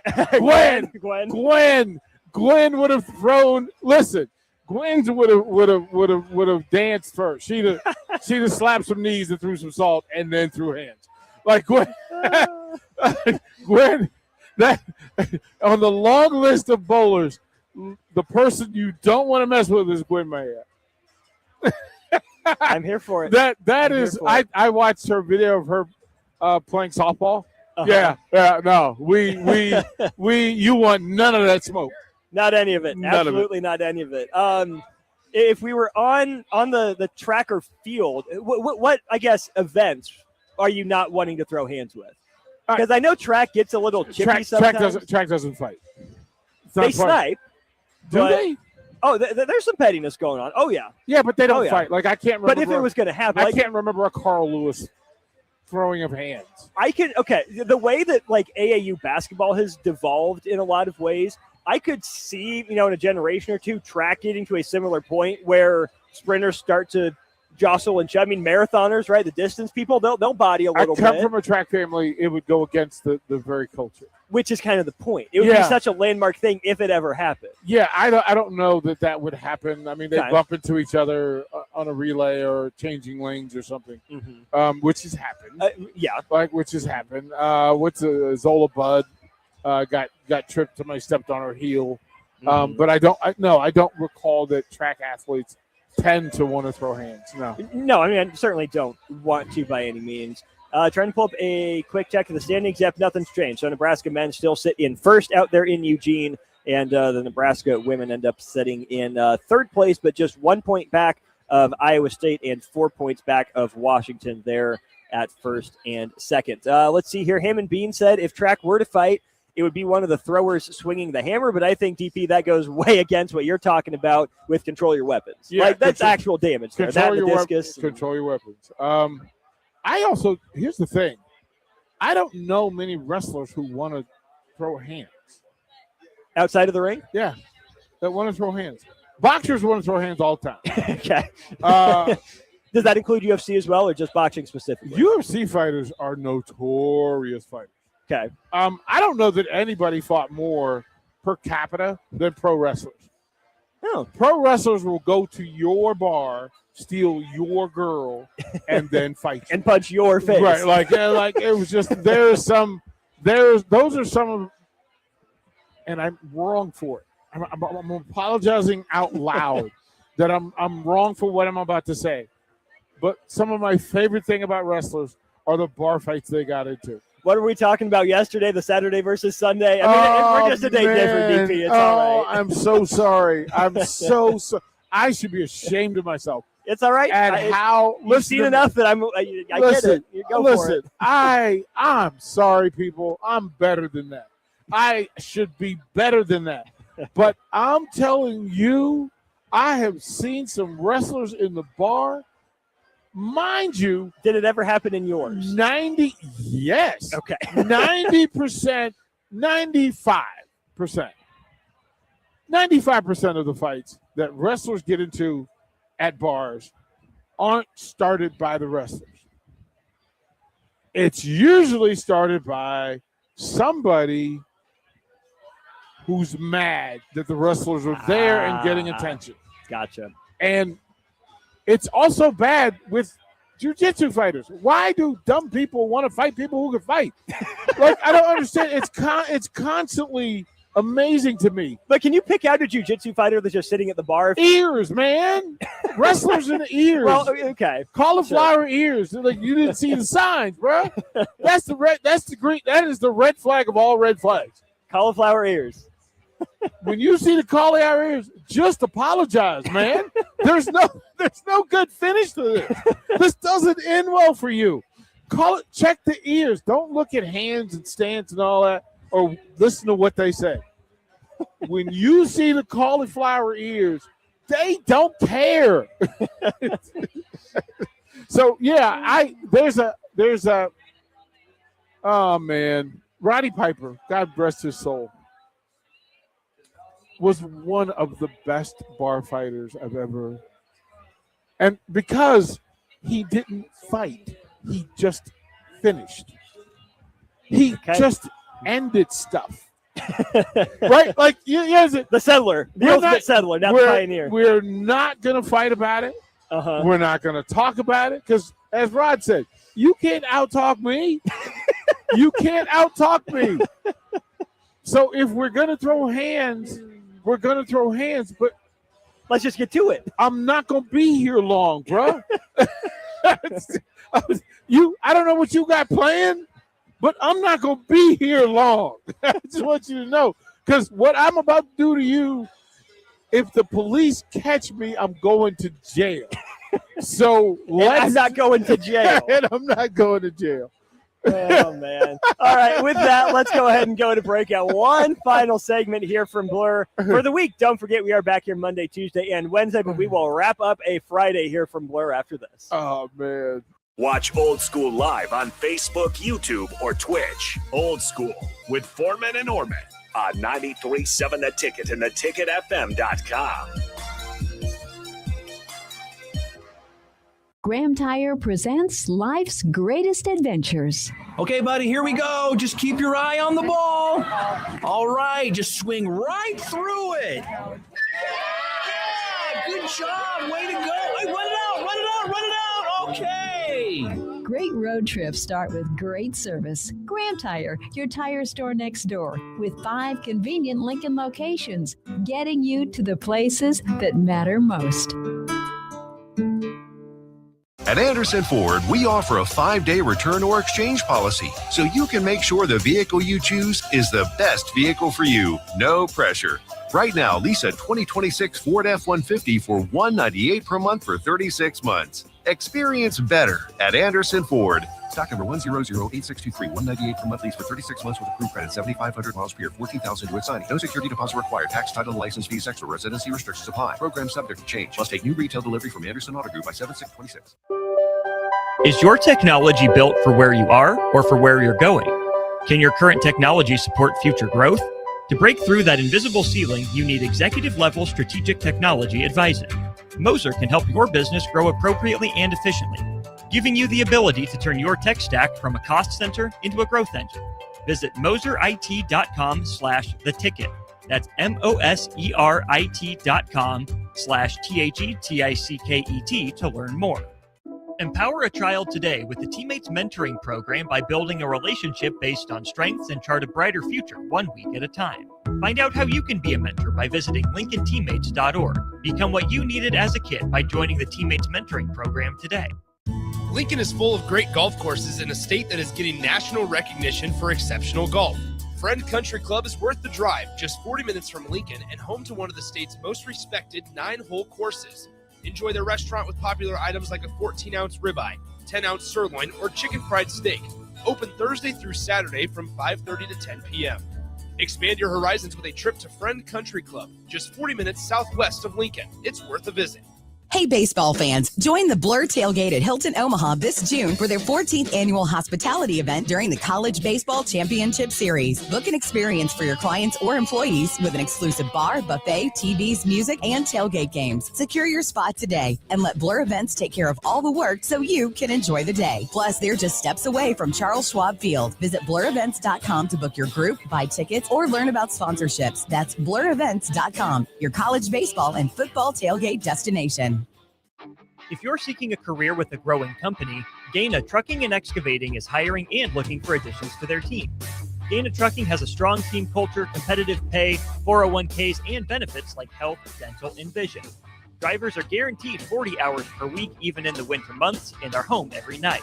Start your career today at Gaina Trucking and Excavating. Apply today at GainaTrucking.com.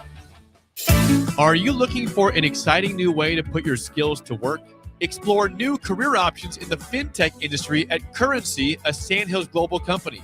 We offer full-time positions in financial sales, compliance, operations, and other fields. We also offer a 4.5-day work week, an attractive benefits package, and opportunities for advancement. Put your motivation to work and grow with us at Currency. Visit gocurrency.com/careers to learn more. Constructors is now hiring for all positions with pay starting at 23 and up based on experience. Constructors has immediate job openings for mechanics, bridge builders, operators, and drivers. Start your new career today. Constructors offer great pay, health, dental, and vision, paid time off, paid holidays, and so much more. Join the crew today and be a part of Nebraska's oldest paving company dating back to 1908. For a complete list of openings and to apply online, visit constructorslincoln.com. 93.7 The Ticket is Lincoln's home for Kansas City Royals baseball in 2026. Catch all the action as Bobby Witt Jr., Salvador Perez, Vinny Pasquantino, and a pitching rotation led by Cole Reagans try to lead the Royals back to the postseason. That's Kansas City Royals baseball all summer long. On the air in Lincoln at 93.7 The Ticket. 93.7 The Ticket is proud to provide listeners with daily opportunities to win contests and prizes on our airwaves, and would like to take this opportunity to remind you of a couple rules. All participants must be 21 or older and must wait 30 days after winning a prize to participate in another contest. Once you win, you have 30 days to pick up your prize at the KNTK Studios, 1040 O Street in Lincoln, or your prize will be forfeited. Thank you for participating in our contests, and thank you for listening to 93.7 The Ticket. Back to old school with Foreman and Orman on 93.7 The Ticket and theticketfm.com. Going back into old school one final time here for the week. Austin Orman and DP are with you. 402-464-5685. As always, the number to get into our Sartor Heyman Jewelers text line. I always love and appreciate hearing from the rest of you. DP, just about 20 minutes away from first pitch officially between Ole Miss and North Carolina. Have you made up your mind yet? Do you know which way you're leaning? Is this an Ole Miss 1-0 before they lose 2 straight, or a North Carolina win the first one and lose the next 2? Because we're on board with them both going 1-2. Yeah, as the scoreboard shows, the TV shows, Carolina's 27-26 against the SEC. Mm-hmm. That's not winning numbers. That's not a winning number.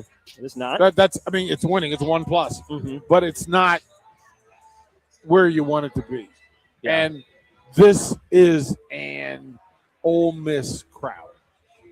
Like, I think we can fairly say this is an Ole Miss crowd. So I'm going to give plus 1.5 runs to Ole Miss.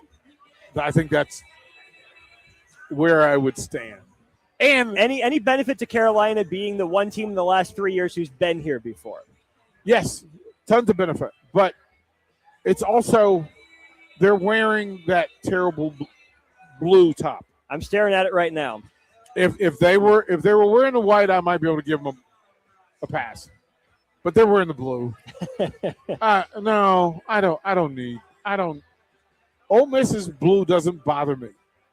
The Carolina blue bothers me. Okay, the Ole Miss blue does bother me to a degree, the light blue, just because I didn't grow up with it. Well, but I grew up on the red and the closer to navy, like Marshall Henderson. That's the blue I speak of. I don't like the cute Ole Miss blue. No.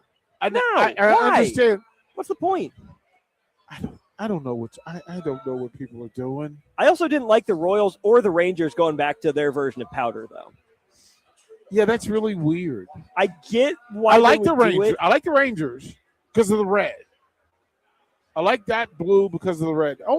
That's a Buddy Bell red. Yeah. Like that's a Buddy Bell red. That's not, they didn't win anything in that red. They didn't. Right. Like they were harmless. It's like the Padres in that terrible, or the Chargers in their powder blue. They didn't win. I felt so betrayed by the Padres going away from the Trevor Hoffman color scheme back to the brown because that's what I grew up with, right? Like I see the pictures of their Tony Gwynn's, et cetera, down the line. And the Dave Winfield, Tony Gwynn, Bip Roberts, brown and gold is everything. And see, especially with the white top. It. Especially with the white top and the gold print, brown trim. I'm okay with that. I know there's a market for it. It's not me. It just misses the mark with me. I just can't get there. I didn't like the Trevor Hoffman Padres. It's not great, but it's also what I grew up with, so it's what I associate. Yeah, with. I don't. So. I go back. I truly remember the old uniforms. I love the St. Louis Cardinals jerseys. I don't like the Arizona Cardinals. Like it's a thing. I love the old Chargers. I love the old Raiders with the white jerseys, the silver numbers with black trim. Yeah. Okay. I see it. Why is their pitcher wearing red? They must be wearing red. Must be. You got the red shoes and the red. Okay. Yeah, everyone else is wearing navy tops, and that's his actual game uniform. Okay. So there we go. Ole Miss in the red and Carolina in the obnoxious red. It is baby blue. Red. It is red over the Carolina blue. Red till I'm dead, right? Or as my friend shout out to Cabell Philpott. That's the diaper blue. I love that. On that note, let's go ahead and get out of here for Old School. Really appreciate the good folks at Blur for hosting us has become a bit of a tradition for us. Really appreciate our time up here. Just because we're done for the day does not mean we are done at the College World Series. We will be back up here at least Monday, Tuesday, and Wednesday. You can get your tickets to come join us here at blurevents.com/Omaha. They've got 3 different price points of tickets. All sorts of good stuff going on. Really just depends on how much you want to drink and what kind of drinks you want. So 3 different levels. Any of them will get you in the door. Stop by, say hi, come see us. Would love to hang out with you and get a picture with you. Let us know if you're in town here for the College World Series. Big thanks to DP for hanging out. Terrell Farley, the black shirt, and Rudy back there on the board at 1040 O Street. For them, I'm Austin Norman. We'll talk to you again soon.